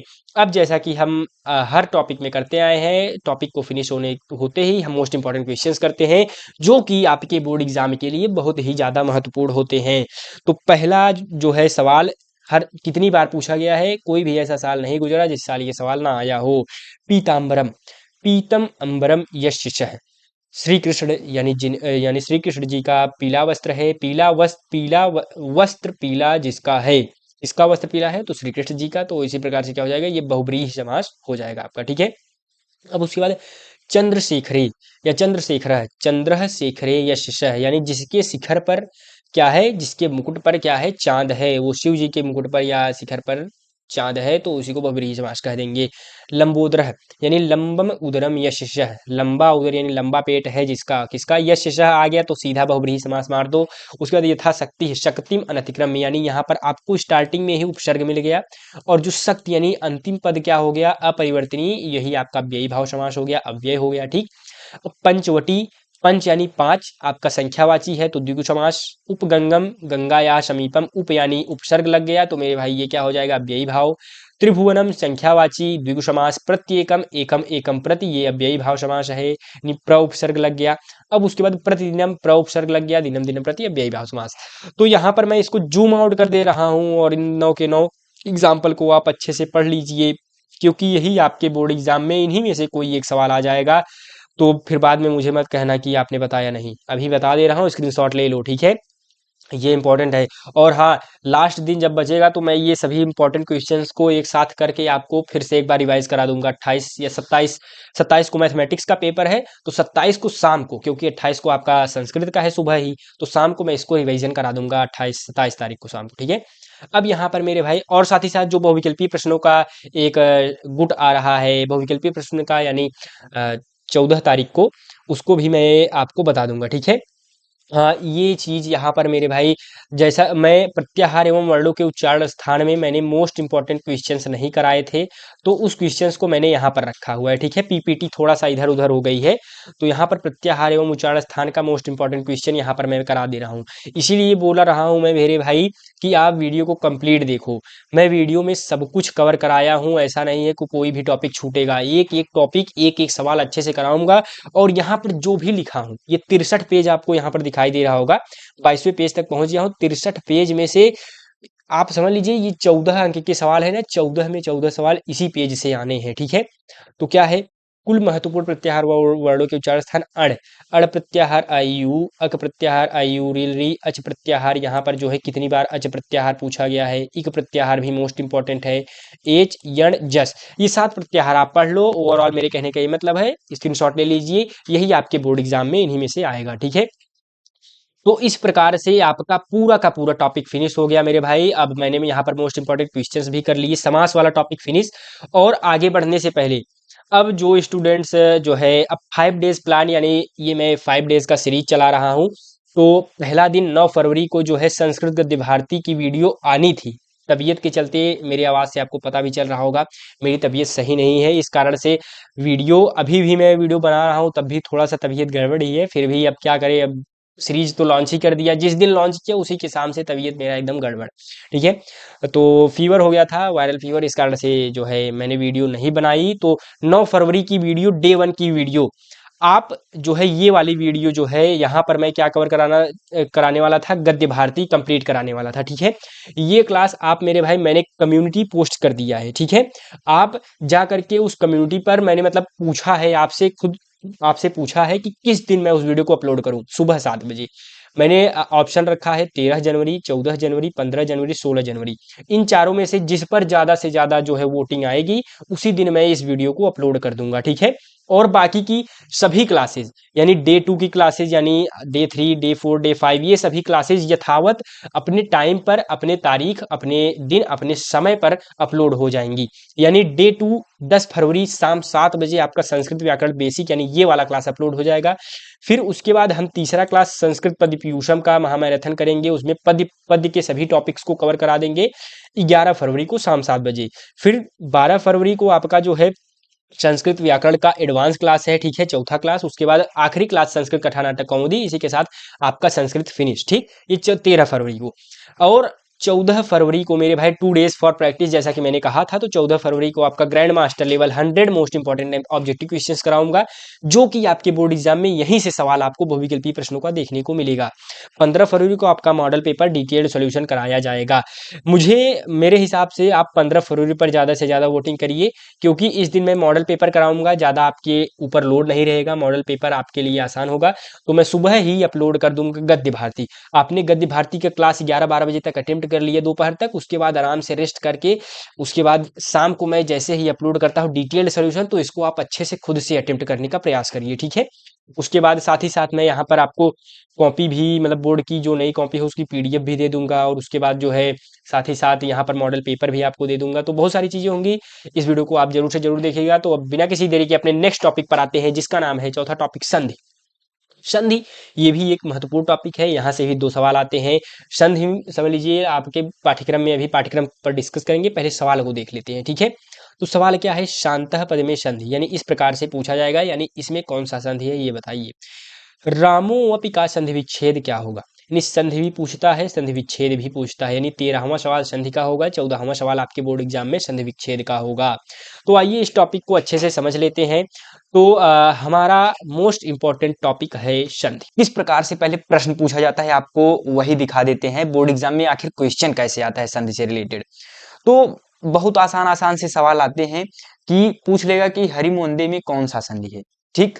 अभी आपको ये वाला सवाल नहीं आ रहा होगा, जाहिर सी बात है, आपने जो है इस सवाल को पढ़ा नहीं होगा, ठीक, या इस टॉपिक को अभी तक आपने पढ़ा नहीं है। उसके बाद इस प्रकार से भी आता है मुनिष्टपति का संधि विच्छेद, यानी एक में पूछेगा संधि क्या है, 13 नंबर क्वेश्चन होगा आपका बहुविकल्पीय प्रश्न का, और दूसरा क्या होगा, 14 नंबर क्वेश्चन आएगा आपके बोर्ड एग्जाम में, मुनिष्टपति का संधि विच्छेद क्या होगा। इस प्रकार से मतलब क्वेश्चंस पूछे जाएंगे, यहाँ पर कुछ और लिखा होगा, यहाँ पर कुछ और, बाकी सभी सवाल सेम होंगे। तो अब इसके बाद आपने देख लिया बोर्ड एग्जाम में सवाल किस प्रकार से पूछे जाते हैं। अब आइए जानते हैं कि इसका पाठ्यक्रम क्या है। पाठ्यक्रम यानी सिलेबस। सिलेबस में हमें कौन कौन सा संधि पढ़ना है। तो संधि क्या है, संधि का अर्थ है जोड़ना। अब इस पाठ्यक्रम में 2 प्रकार के संधि हैं हमारे पास, हल संधि, विसर्ग संधि। हल संधि को ही व्यंजन संधि कहते हैं, ठीक है। अब हल संधि में कौन कौन सा संधि है, मोयनुस्वारः, अनुस्वारस्यै परस्वरः, ठीक है। ये 2 संधियां हैं अपने सिलेबस में। और उसके बाद विसर्ग संधि से 4 संधियां पढ़नी है हमको। विसर्जनीय शिशः, ससजुषो रूह, अतोरूर प्लुताद प्लुते और हसिच। ये 4 संधियां हमें विसर्ग संधि में और 2 संधियां हमें हल यानी व्यंजन संधि में। तो ओवरऑल हमें 6 संधियां पढ़नी है मेरे मित्रों। 6 संधि अगर आप तैयार कर लेते हो तो आपके ये जो दोनों सवाल हैं आप ये आराम से सॉल्व कर पाओगे, ठीक है। और अपने बोर्ड एग्जाम में 2 अंक यहाँ से पक्के कर पाओगे। तो यहाँ पर देखते हैं पहला जो है हमारा, हम अब अपने जो है मेन टॉपिक पर आते हैं, समझने के टॉपिक पर, जिसका नाम है व्यंजन संधि, हल संधि, ठीक। हल संधि को ही व्यंजन संधि कहते हैं। अब इसमें क्या है, इस संधि के कुल 6 भेद हैं, लेकिन हमें कितना पढ़ना है, किंतु हमें अनुस्वार संधि और परस्वर संधि ही पढ़ना है, यानी कि हमें केवल केवल 2 संधियां पढ़नी है, पहला अनुस्वार संधि, दूसरा परस्वर संधि। तो पहले हम व्यंजन संधि में इन दोनों को डिस्कस करेंगे, फिर जाकर के हम इन चारों निबंधों को संधि को डिस्कस करेंगे, ठीक है। तो आइए आगे बढ़ते हैं। तो यहाँ पर जो है सबसे पहले हम आते हैं अपने अनुस्वार संधि पर, ठीक। टॉपिक है हमारा अनुस्वार संधि। इसका जो सूत्र क्या होता है मेरे मित्रों, तो सूत्र होता है मोयनुस्वारः, ठीक है। अब सूत्र से आप समझ गए मोयनुस्वारः है। अब इसका जो है मोयनुस्वारः का अर्थ क्या है, या मोयनुस्वारः के बारे में क्या चीजें होती हैं। जब पदांत में यानी पद के अंत में, ठीक है, म के बाद कोई भी व्यंजन वर्ण आता है तो म के स्थान पर अनुस्वार हो जाता है। यानी ये जो एक पद है, पद के अंत में देखो हलंत म आया है, ठीक है। उसके बाद कोई भी क्या बोला है, कोई भी व्यंजन वर्ण, व्यंजन यानी क ख ग से लेकर के ज्ञ तक, ठीक। तो ये सभी क्या हो गए, व्यंजन है। देखो वह व्यंजन है, ठीक। ग व्यंजन है, तो यानी म के बाद अगर व्यंजन वर्ण आता है तो उसका अनुस्वार हो जाता है। अनुस्वार का मतलब आप समझ रहे हैं, जैसे क के ऊपर एक बिंदी लगा दो, ज के ऊपर एक बिंदी लगा दो, तो इसको हम अनुस्वार कहते हैं। तो वही चीज यहाँ पर उदाहरण में आप देख सकते हो, हरिम प्लस वंदे, हरिम वंदे, बस इतना ही करना है, इतना ही करना है। आपका मोयनुस्वार संधि एकदम से क्लियर कंफर्म, इसके बाद आपको इसमें कुछ नहीं सोचना है। यानी जहां पर भी आपको म दिख जाए पदांत में और उसके बाद व्यंजन, कुछ भी व्यंजन वर्ण आ जाए, ठीक, तो ये क्या हो जाएगा, अनुस्वार हो जाएगा। इसी को मोयनुस्वारः कहते हैं और यह कौन सी संधि कहलाती है, मोयन अनुस्वार संधि कहलाती है। ठीक है, ओवरऑल हमने पहला टॉपिक समझ लिया और यहाँ पर वही क्वेश्चन यहाँ पर दिया गया है कि हरिम वंदे में कौन सा संधि है। तो मुझे नहीं लगता कि अब आपको एक भी सेकंड लगेगा इसको टिक करने में, तुरंत आप देखोगे अनुस्वार संधि, कहीं कहीं पर मुयनुस्वारः भी लिखा होता है, तो उसको भी आपको पता होना चाहिए। ठीक है, थोड़ा सा जो है मोबाइल ये लैग वगैरह कर रहा है, तो उसका थोड़ा सा मैनेज करिएगा। तो अभी आगे बढ़ते हैं, और एक चीज इसमें नोट पॉइंट करने की बात है टॉपिक को खत्म करने से पहले, कि पदांत में म के बाद स्वर आने पर म का अनुस्वार नहीं होता, बल्कि वह आने वाले स्वर के साथ मिल जाता है। यानी व्यंजन आया तो आपने देखा, लेकिन अगर भैया वहीं अगर स्वर आ जाए तो क्या होगा, अगर स्वर आ जाए तो हम क्या करेंगे, उसी यानी स्वर में उसी चीज को यानी म को ऐड कर देंगे, म को क्या कर देंगे, इस स्वर में मिला देंगे। यानी क्या हुआ, रामम प्लस अगच्छत है, तो ये क्या हो जाएगा, रामम गच्छत। यानी ये अ प्लस म, यानी अब यहाँ पर मैं आपको दिखा रहा हूं, म और अ को ऐड करोगे, आधा मतलब म पर हलंत है और अ को ऐड करोगे, तो ये मिलकर के क्या बनाएगा, पूरा म। ठीक है, अ प्लस म, अ प्लस हलंत म इक्वल टू दी पूरा म, तो यहाँ पर वही पूरा म आ गया है। ठीक, अब यहाँ पर क्या हो जाएगा, जलम प्लस आने यानी म प्लस बड़ा आ, तो क्या हो जाएगा, माँ हो जाएगा, तो वही लिखा है जलमानय। ठीक, तो ओवरऑल यहाँ पर आपका क्या हो गया, अगर स्वर आएगा तो हमें क्या करना है, हूबहू उसको ऐड ऑन कर देना है, जोड़ देना है। अगर व्यंजन आता है तो हम क्या कर देंगे, अनुस्वार लगा देंगे। तो ये जो एक नोट पॉइंट है, इसको आपको ध्यान में देना है। कई बार बहुत सारे स्टूडेंट इसको भूल जाते हैं और गलत करके चले आते हैं, तो स्वर आने पर इस चीज का आपको खासा ध्यान देना है, आपको जोड़ देना है, सिंपल सा। ठीक, अब नेक्स्ट संधि पर आते हैं, अपना जो है दूसरा संधि है, उसके बाद ये हल संधि आपका समास हो जाए समाप्त हो जाएगा। तो दूसरा संधि है परस्वर्ण संधि। तो परस्वर्ण संधि में हमने सूत्र लिखा है, अनुस्वारस्य यही परस्वर्ण। ठीक, इस सूत्र से इस सवाल को किया जाता है। तो सूत्र का मतलब क्या है, यहाँ पर मैंने लिखा हुआ है 2-3 लाइन में, आइए इसको देख लेते हैं। तो क्या है, यदि किसी पद के मध्य में स्थित अनुस्वार के बाद यय प्रत्याहार का वर्ण आए तो अनुस्वार के स्थान पर सदैव उस वर्ग का पंचम वर्ण हो जाता है, यानी पांचवा वर्ण। यानी वर्ग का मतलब आपने समझा होगा, अगर अभी आपने क्या कहते हैं प्रत्याहार एवं वर्ण का उच्चारण स्थान नहीं देखा है, तो आई बटन पर आपको वीडियो दिखाई दे रहा होगा, उस वीडियो पर क्लिक करके उसको समझ लीजिए, तभी आपको इसके बारे में समझ में आएगा, प्रत्याहार के बारे में ये क्या होता है। ठीक, तो यह प्रत्याहार क्या होते हैं, यहाँ पर मैंने लिख दिया है। यह प्रत्य उस वीडियो को देखेंगे तभी आपको समझ में आएगा। ठीक है, यह प्रत्याहार के वर्ड य व र ल य मंगल नम झ भ गर्दश जब गर्दश ख फ छ ठ त चटतो कपय। ठीक, यानी कि क से लेकर के ल तक के वर्ड आते हैं ये प्रत्याहार में, यानी क से लेकर के ल तक। अभी आपको केवल इतना समझना है, क से लेकर ल तक के जितने भी वर्ड आते हैं वो ये प्रत्याहार कहलाते हैं। आए तो अनुस्वार के स्थान पर सदैव उस वर्ग का पंचम वर्ण हो जाता है। तो अभी आपने जो भी देखा उसको भूल जाइए, अब यहाँ पर केवल ध्यान दीजिए, एग्जाम्पल पर आपको खुद समझ में आ जाएगा कि मैं क्या चीजें बोल रहा हूँ। ठीक है, जैसे शान प्लस तह, यानी कि यहाँ पर क्या है, अनुस्वार है।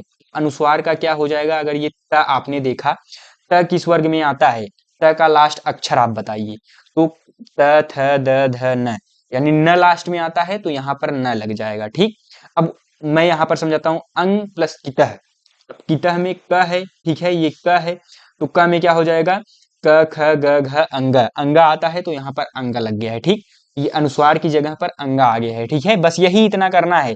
अब जैसे यहाँ पर क्या है, त है, ठीक, तो यहाँ पर अनुस्वार है, अब त के बाद क्या आता है, त थ द ध न, तो यहाँ पर आधा न लग जाएगा, ये अनुस्वार की जगह पर। तो आइए उसी तरीके से इसको बताइए। अब यहाँ पर क्या हो जाएगा, गन, यहाँ पर अंग है प्लस त, इसका क्या हो जाएगा, त थ द ध न, तो यहाँ पर क्या हो जाएगा, गंत हो जाएगा। तह अगर मैंने कर दिया तो गंत है। ठीक, अब यहाँ पे गुम प्लस फितह, फ है, ये क्या है, फ, तो प फ ब भ म, तो प फ ब भ म यानी म आएगा लास्ट में, तो म के लिए क्या हो जाएगा यहाँ पर गुम्फितः, इस तरीके से। इसका ये नहीं होगा कि आधा ना लगा दोगे, क्योंकि ये म वाला है तो म यहाँ पर आएगा, ठीक है। अब क वाला है तो क्या आएगा, अंगा आएगा, तो क कुंठितः, नहीं सॉरी सॉरी, यहाँ पर क्या है, अनुस्वार है, और ये वाला देखना है आपको, ठ है, ट ठ ड ढ अड़, तो यहाँ पर अड़ा वाला आएगा, कुंठितः, ठीक है। अब जैसे यहाँ पर लिखा गया है संजू, ठीक, सन प्लस जू, वैसे तो इसका बनेगा नहीं, लेकिन फिर भी मैं आपको दिखा दे रहा हूँ। इय का क्या हो जाएगा, ये च छ ज झ इय, तो यहाँ पर ये हो जाएगा संजू, ठीक है, इस तरीके से, ठीक है। तो यहाँ पर ये क्या हो जाएगा, अंग का च छ ज झ के हिसाब से, च छ ज झ इय के हिसाब से यहाँ पर इय आ जाएगा। आई होप कि आप ये टॉपिक समझ चुके होंगे। तो यहाँ पर आपका परस्वर्ण संधि फिनिश होता हुआ। तो आगे बढ़ने से पहले, अगर ये वीडियो आपको अच्छी लग रही है तो नेक्स्ट वीडियो आपको संस्कृत में किस टॉपिक पर चाहिए उसको आप कमेंट कीजिए मेरे भाई, मैं जरूर से जरूर उस टॉपिक को आपको लेकर के आऊंगा और अच्छे से आपको इसी तरीके से समझाऊंगा, ठीक है। तो ओवरऑल यहाँ पर आपका हल संधि समाप्त होता हुआ। अब आगे बढ़ते हैं अपने नेक्स्ट टॉपिक विसर्ग संधि पर आते हैं। इसमें 4 संधियां हमें पढ़नी है, तो ओवरऑल चारों संधियों को आइए एक एक करके डिस्कस करते हैं। थोड़ा सा वीडियो बड़ी होगी, लेकिन ये आपकी लास्ट वीडियो होगी इस टॉपिक की। उसके बाद कोई और वीडियो देखने की जरूरत नहीं है, बस जितना मैं होमवर्क आपको दे रहा हूं या जितना टॉपिक यहाँ पे पढ़ा रहा हूं उसको पढ़ लीजिए, इसी से सवाल आएगा, इसी से छपेगा आपके बोर्ड एग्जाम में, ठीक है। अब आगे बढ़ते हैं विसर्ग संधि। हमारे पाठ्यक्रम में मुख्यतः 4 प्रकारों का वर्णन किया गया है विसर्ग संधि में, यानी जो कि मैंने 4 टाइप अभी आपको स्टार्टिंग में बताए। तो पहला क्या है, विसर्जनीय शिष्य, जैसा कि मैंने स्टार्टिंग में आपको दिखाया था सिलेबस में, ठीक।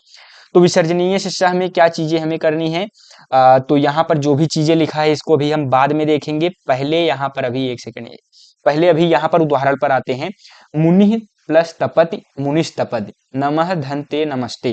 तो एक चीज आप नोटिस कर रहे होंगे, ये जो विसर्ग संधि है इसका क्या हो जा रहा है, स सपेरा वाला स हो जा रहा है, ठीक। यहाँ पर क्या हो जा रहा है, इसको अभी हम बाद में देखेंगे, स हो जा रहा है। तो यहाँ पर आइए अब इस पर देखते हैं कि आखिर ये चीज क्या कह रहा है, ठीक।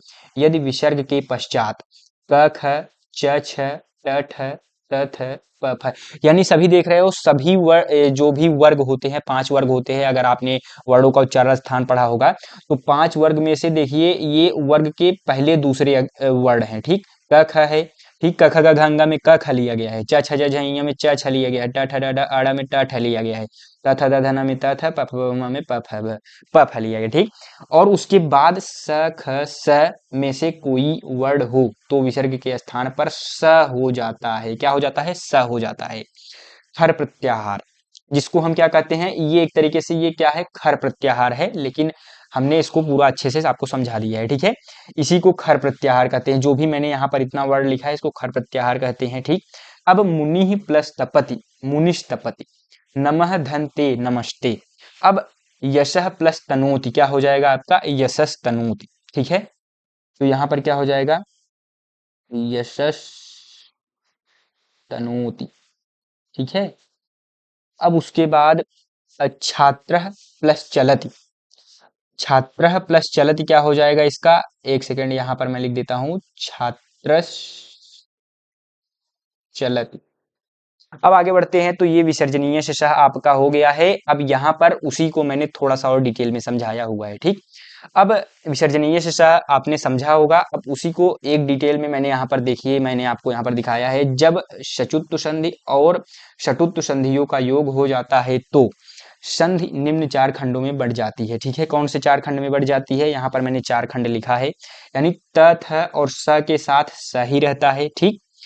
ट ठ खटकोड़ वाला के साथ, यानी खटकोड़ वाला सा है के साथ क्या हो जाएगा, ख ही रहेगा।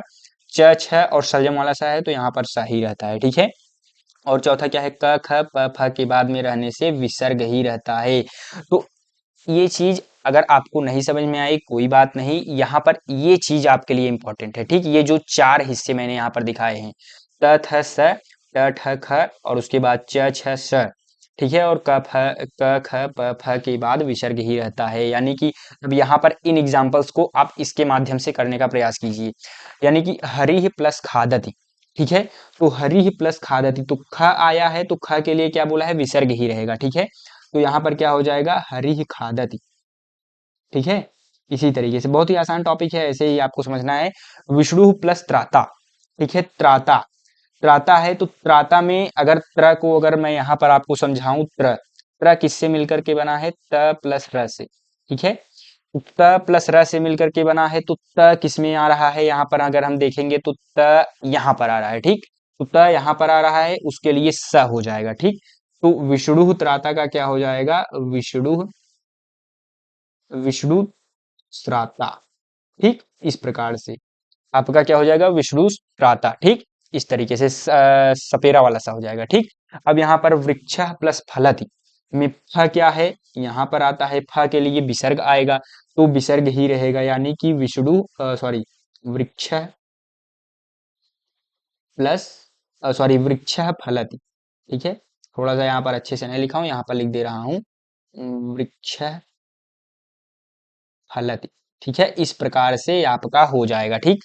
अब इसका जो है छात्र प्लस तिष्ठति, तो यहाँ पर त आया है, त के लिए यहाँ पर जैसा कि मैंने ऊपर यहाँ पर दिखाया आपको स रहेगा, तो यहाँ पर क्या हो जाएगा, छात्र तिष्ठति, ठीक है, तो इस प्रकार से आपका हो जाएगा, जैसा कि ऊपर मैंने एक एग्जांपल दिया, छात्र प्लस चलति, तो इसका क्या हो जाएगा, आप बताइए क्या हो जाएगा, यहाँ पे च है, च के लिए यहाँ पर मैंने दिखाया सलजम वाला सा होगा, तो यहाँ पर क्या हो जाएगा, छात्रश्चलति, ठीक है, इस तरीके से आपको करना है सभी सवालों को। तो ये कौन सा संधि है, विसर्जनीय शशः, आपका पहला संधि समाप्त होता हुआ विसर्ग संधि में, ठीक। अब हम नेक्स्ट संधि पर आते हैं, जिसका नाम है ससजुसो रूह, ठीक है, ससजुसो रूह, इस पर भी मैंने बहुत ही अच्छे से सारी चीजें डिटेल फॉर्म में लिखी हुई हैं। तो इसमें दो नियम कार्य करेंगे, पहला नियम, दूसरा नियम।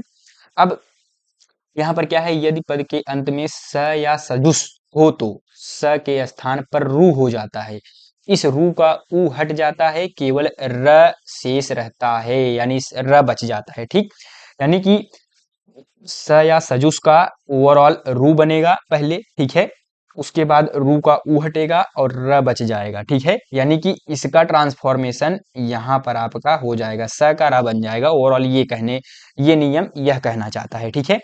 अब नियम दूसरा क्या कह रहा है कि यदि विसर्ग से पहले अ और आ के अतिरिक्त कोई भी स्वर हो, यानी विसर्ग से पहले अ और आ के अतिरिक्त कोई भी स्वर हो तथा उसके पश्चात कोई स्वर अथवा मृदु व्यंजन, मृदु व्यंजन किसे कहते हैं, वर्गों का तीसरा चौथा पांचवा, यानी कि जैसे क वर्ग है, क ख ग घ अंग में 5 वर्ड हैं, ठीक, अब 5 में से तीसरा चौथा पांचवा यानी ग घ अंग, ठीक है, च छ ज झ ञ में झ च छ ज ज झ ञ ये तीसरा चौथा पांचवा वर्ड है, ठीक है, ये कहना चाहता है ये कथन, ठीक।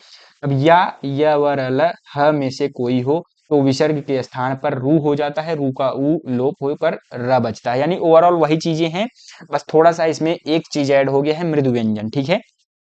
तो आइए इन एग्जाम्पल्स को आप अगर जब समझ लेंगे उसके बाद यह टॉपिक भी आपका फिनिश हो जाएगा, सस जुसो रू, ठीक। तो क्या है यहाँ पर निस प्लस दयः, निस प्लस दयः का जैसा कि स्टार्टिंग में मैंने दिखाया कि स या सजुस हो तो स के स्थान पर रू हो जाएगा, ठीक, तो वही चीजें हम करेंगे, स की जगह पर ब्लू पेन में ले रहा हूं, निस की जगह पे क्या हो जाएगा, निरु, ठीक, प्लस दयः।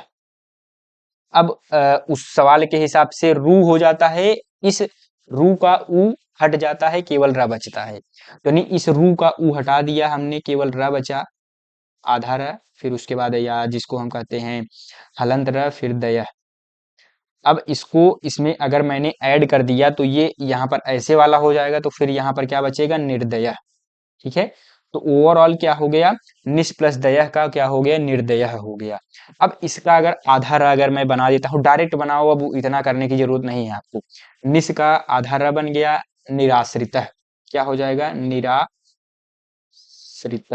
ठीक है, इस तरीके से आपको करना है। अब शिशु अपतत, शिशु अपतत ये विसर्ग है और उसके बाद अ है, ठीक है, तो इसका क्या हो जाएगा, हलंत र हो जाएगा, तो यहाँ पर क्या हो जाएगा, शिशुरपतत, शिशुरपतत, ठीक है, इस तरीके से। अब जैसे कवि आगतः, अब जैसा कि ये दूसरा नियम यहाँ पे लगेगा, अ और आ के अतिरिक्त कोई भी स्वर हो तथा उसके पश्चात कोई स्वर अथवा मृदु व्यंजन, ठीक, यानी कोई स्वर अथवा मृदु व्यंजन है, तो यहाँ पर क्या हो जाएगा, कवि है प्लस आगतः, कवि रागतः, कवि रागतः, ठीक, ओवरऑल यहाँ पर हलंत र आपको कर देना है, बात खत्म।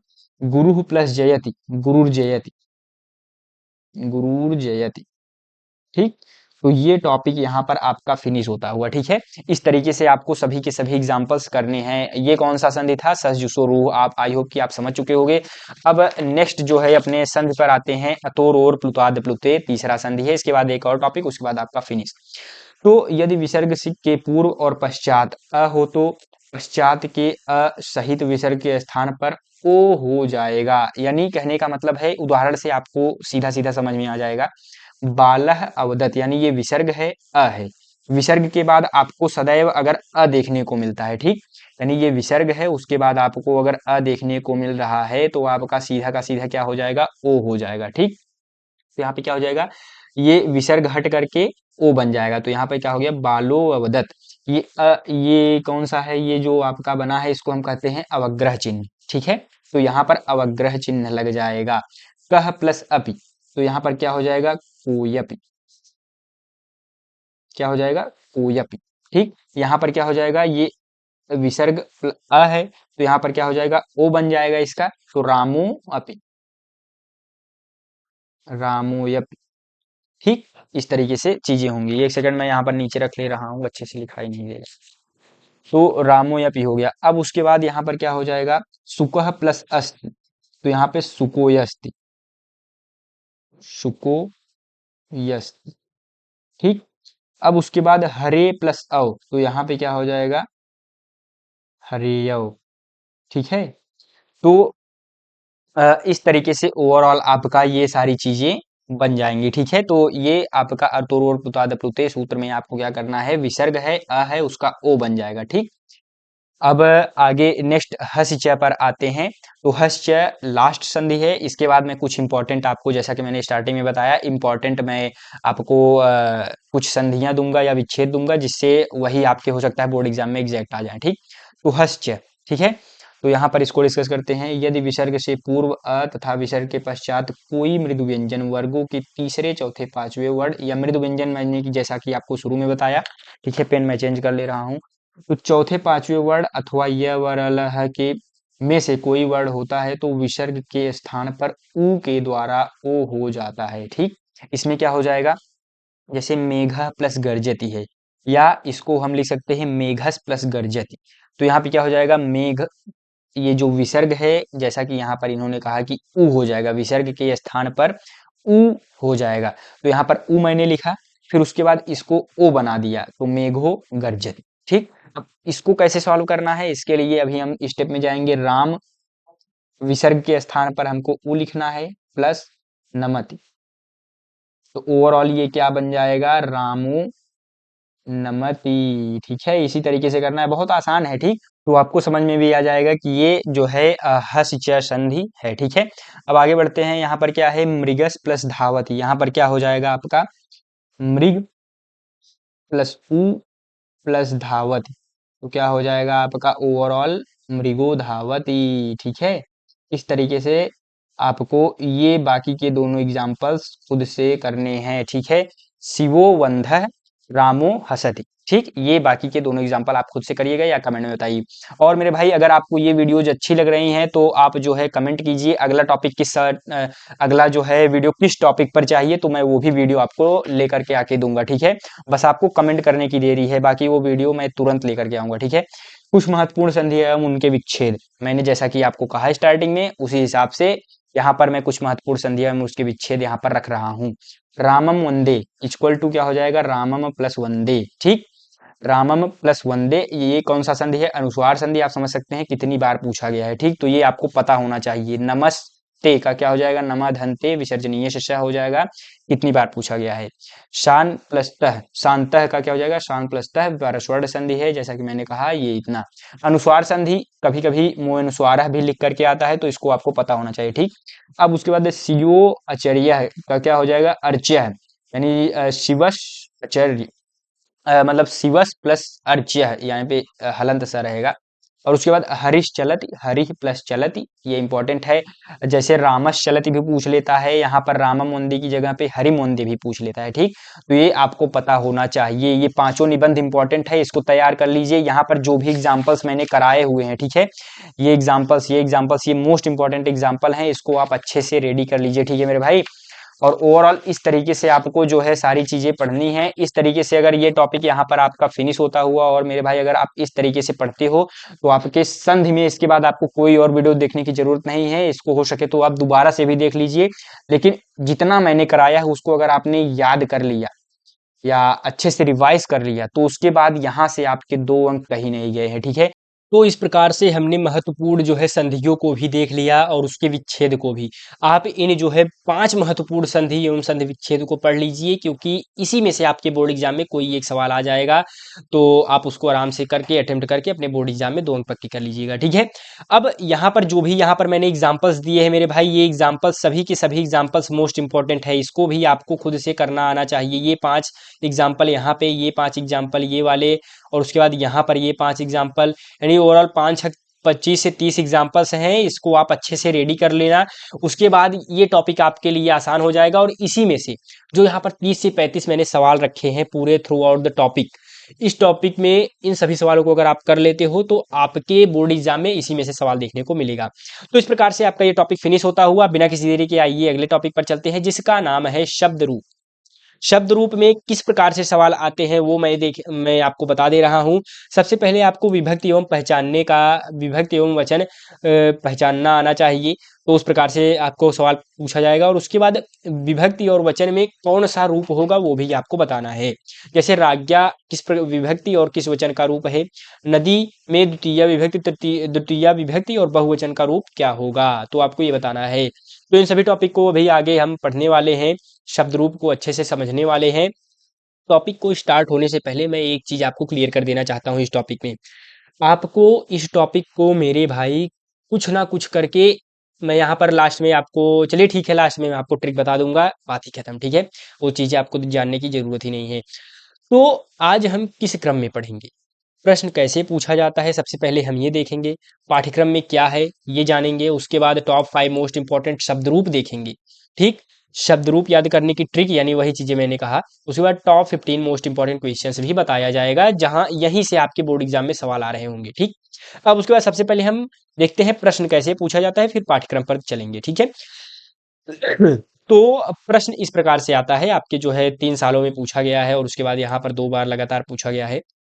तो किस प्रकार से प्रश्न पूछा जाएगा अभी मैंने स्टार्टिंग में ही आपको बताया, तो इस प्रकार से प्रश्न आएंगे।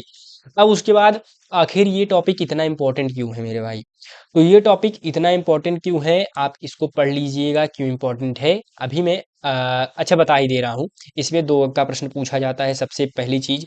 दूसरा, अगर ये आता रहेगा तो कारक एवं विभक्ति चुटकियों में याद हो जाएगा। आगे हम जो लास्ट टॉपिक पढ़ने वाले हैं, धातु रूप के बाद कारक एवं विभक्ति, ये टॉपिक आपके लिए बहुत आसान हो जाएगा तब जब आप कारक एवं विभक्ति आपको आता रहेगा, ठीक है। सबसे बड़ी बात, अनुवाद पढ़ने से पहले शब्द रूप पढ़ना जरूरी है। जब तक आपको शब्द रूप नहीं आता रहेगा तब तक आप अनुवाद नहीं कर पाएंगे, जो कि 6 अंक का आता है आपके बोर्ड एग्जाम में, जिसको हम डे 4 में कवर करेंगे, ठीक है। उसके गद्य पद्य का अर्थ जो भी हम समझते हैं उसके लिए भी शब्द रूप आना आवश्यक है। यह टॉपिक संस्कृत की क्या है, रीढ़ है, मोस्ट इंपॉर्टेंट टॉपिक है, ठीक है। अब पाठ्यक्रम देख लेते हैं। तो कुल मिला जुला करके 12 से 15 जो है आपके शब्द रूप हैं। क्या भैया इतना शब्द रूप याद करना है? नहीं, मैं ट्रिक किस लिए लेकर के आया हूं। अगर आपको इतना सारा याद करना होगा तो ट्रिक किस काम का, और 15 मोस्ट इंपॉर्टेंट क्वेश्चंस किस काम के, ठीक है। तो आइए आगे बढ़ते हैं, एक एक करके शब्द रूप पर आते हैं। तो टॉप 5 मोस्ट इंपॉर्टेंट शब्द रूप मैं लेकर के आया हूं, इन शब्द रूप को आप देख लीजिए। ऋकारांत पुल्लिंग पितृ शब्द, ये शब्द रूप सबसे पहली चीज, कुछ भी करो कैसे भी करो इस शब्द रूप को याद कर लो, यही सबसे पहली ट्रिक है, ठीक है। बहुत सारे स्टूडेंट सोचते हैं मैं याद नहीं करूंगा फिर भी हो जाएगा, ये वो 3-5, कुछ भी कर लो मेरे भाई, जितना अच्छे से आप याद किए रहोगे ना वही आपके बोर्ड एग्जाम में फायदा देता है। ट्रिक व्रिक काम नहीं आता, सीधी सी बात। हालांकि मैं ट्रिक बताऊंगा, थोड़ा बहुत ट्रिक बताऊंगा, लेकिन याद करना एक अलग ही प्रकार की कला होती है, ठीक है। तो जो चीजें याद करने से, मैं सीधी सी बात बता रहा हूँ। तो यहाँ पर सबसे पहला ट्रिक यही है कि पहले इसको याद कर लो, यानी जो ये शब्द रूप आपको दिख रहा है, केवल एक, पांचों पांचों नहीं याद करना है, केवल एक, यानी ऋकारांत पुल्लिंग पितृ शब्द, इसको याद कर लिया। अब आपने मान लीजिए, मैं समझ रहा हूं कि आपने याद कर लिया है, ठीक है। अब उसके आगे चलते हैं। अब उसके बाद जब आप दूसरा शब्द रूप आएंगे, राजन का शब्द रूप पढ़ेंगे, ठीक है, तो इससे मिलता जुलता आपको दिखाई देगा, यानी ये यहाँ पितरो पितरो पित्राभ्याम पित्राभ्याम पितरो पितरो, यहाँ पर देखो राजानो राजानो राजाभ्याम राजा राजा राजभ्याम राजभ्याम राजभ्याम राग्यो राग्यो, यानी वही ओवरऑल लगभग सेम चीजें हैं। दो तीन शब्द, ये चार शब्द मैक्सिमम चेंज हुआ रहेगा, उसी को आपको ध्यान देना है, बाकी सभी शब्द रूप आपके लिए हलवा हो जाएगा। और मेरे भाई यही अगर आप केवल 5 शब्द रूप याद कर लेते हो ना, तो इसी में से आपके बोर्ड एग्जाम में आ जाएगा सवाल, ठीक है। अब यहाँ पर जो है टॉप 5 मोस्ट इंपॉर्टेंट शब्द रूप का मतलब क्या है, इसके बारे में अभी हम बाद में देखते हैं। तो अभी यहाँ पर जो है बाकी के जो है मैंने शब्द रूप भी यहाँ पर लिख दिए हैं, अगर आप पढ़ना चाहते हैं तो पढ़ लीजिए, छठा सातवां आठवां और नौवां और 10वां, ठीक है। अब यहाँ पर जो है ट्रिक पर आते हैं सीधा। अब बाकी अभी स्टार्टिंग में आपने क्या पढ़ा क्या नहीं पढ़ा, अभी हम सीधे ट्रिक पर आते हैं। शब्द रूप का टॉपिक अब यहाँ से स्टार्ट हो रहा है। इधर उधर मत देखो, सामने देखो, स्क्रीन पर देखो, ठीक है। क्या चीजें मैं बता रहा हूँ उस पर आप ध्यान दीजिए। सबसे पहले यहाँ पर मैंने लिखा हुआ है इकारांत नपुंसक लिंग वार, यानी जल शब्द का रूप। अब इससे रिलेटेड मैंने यहाँ पर ट्रिक बनाया है, इससे रिलेटेड नहीं, यहाँ पर कोई भी शब्द रूप आपको मिल जाए, चाहे राजन का मिल जाए, चाहे वार का मिल जाए, चाहे यहाँ पर क्या कहते हैं मधु का मिल जाए, चाहे आपका जो है सरित का मिल जाए, चाहे नदी का मिल जाए, किसी का भी मिल जाए, चाहे बालक का, चाहे राम का, चाहे जिसका, ठीक। तो याद करने की ट्रिक क्या है कि सबसे पहले कोई भी एक शब्द याद करो। कहने का मतलब समझ रहे हो, यानी जो आसान लगे आपको, वही चीज मैंने स्टार्टिंग में आपको बताया कि कोई भी एक शब्द रूप आपको याद होना चाहिए हर साल में, यही सबसे पहली ट्रिक है। यानी राम बालक या सिलेबस से रिलेटेड, इसलिए मैंने आपको कहा कि सबसे पहले आप राजन का ही याद कर लो, वो आसान भी है। राग यानी राजा का रूप, राजन का, उसको अच्छे से याद कर लो। उसके बाद मेरे भाई क्या करना है, याद करने के बाद डेली 15 मिनट में एक शब्द रूप पढ़ो, याद करो और लिख कर देखो, ठीक है। ये आप फिर डेली आपको ये कार्य करना है। उसके बाद मेरे भाई यहाँ पर क्या है, बाकी मैं 15 से 20 इंपॉर्टेंट शब्द रूप दे ही रहा हूँ, जैसा कि मैं यहाँ पर इंपॉर्टेंट शब्द रूप लेकर के आया हूँ 15 से 20, उसको आप तैयार कर लेते हो तो उसी में से बोर्ड एग्जाम में आएगा, ठीक है। ये सारी चीजें। अब यहाँ पर सीधा आते हैं, छठा क्या है, ज्यादातर सवाल कहाँ से पूछा जाता है, एक वचन और बहुवचन से ही पूछा जाता है। यानी जो एक वचन, यानी ये वाला 5 यहाँ 7 दिख रहा है, और ये द्विवचन वाला बहुत कम पूछा जाता है, एक वचन और बहुवचन ज्यादातर पूछे जाते हैं। उसके बाद सातवां ट्रिक क्या है, पितृषु नदीषु गोषु करीषु मधुषु नामषु वधूषु आदि में सप्तमी विभक्ति बहुवचन होगा। यानी यहाँ पर खटकोड़ वाला स या सपेरा वाला स और छोटी ऊ की मात्रा जहां पर भी दिख जाए, वो आपका सप्तमी विभक्ति बहुवचन होगा, ठीक है।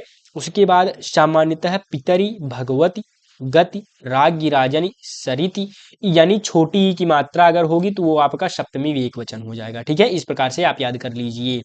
अब उसके बाद ज्यादातर द्वितीया तृतीया चतुर्थी विभक्ति पूछा जाता है, यानी ये द्वितीया विभक्ति तृतीया विभक्ति चतुर्थी विभक्ति, ये तीनों आपको याद होना चाहिए। साथ ही साथ पंचमी भी याद कर लो।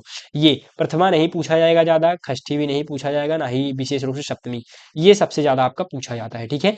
सप्तमी का मैंने ट्रिक ही बता दिया, यानी छोटे की मात्रा है तब, ठीक है, जैसे पितरी भगवती गवि गवि, उसके बाद राज्ञी राजनी सरिति, और यहाँ पर क्या है, यहाँ पर षटकोण वाला सा छोटी ऊ की मात्रा, जैसे करीषु मधुषु नामषु वधूषु पितृषु नदीषु, इस प्रकार से, ठीक। अब याद करने की ट्रिक, इसको मैंने अच्छे से यहाँ पर लिख दिया है, आप देख सकते हैं। पोज करके आप पढ़ लीजिए क्या क्या चीजें मैंने बताया। अगर आप इसी स्टेप्स को फॉलो करते हो, इन 10 स्टेप्स को, आपके लिए शब्द रूप एकदम जो है आसान हो जाएगा, ठीक है, ओवरऑल। तो ये 9 जो है टिप्स एंड टिप्स को फॉलो करिए, और इस प्रकार से आपका शब्द रूप वाला टॉपिक एकदम मक्खन हो जाएगा। और जैसा कि मैंने आपसे वादा किया था कि मैं आपको मोस्ट इंपॉर्टेंट शब्द रूप भी बताऊंगा, तो यहाँ पर जो है मोस्ट इंपॉर्टेंट शब्द रूप दिए गए हैं। तो यहाँ पर 5 शब्द रूप दिया गया है, इसको आप पढ़ लीजिए। राज्ञ है यानी पुल्लिंग है, एक वचन षष्ठी विभक्ति है, ये कई बार बोर्ड एग्जाम में आया है। यहाँ पर मैंने सत्र नहीं लिखा है किस किस साल पूछा गया है, लेकिन एट द एंड ये इंपॉर्टेंट टॉपिक है। तो इसको आप अच्छे से 15 टॉपिक्स को पढ़ लीजिए। इसको मैं जूम आउट कर दे रहा हूँ, आप चाहें तो स्क्रीनशॉट भी ले सकते हैं।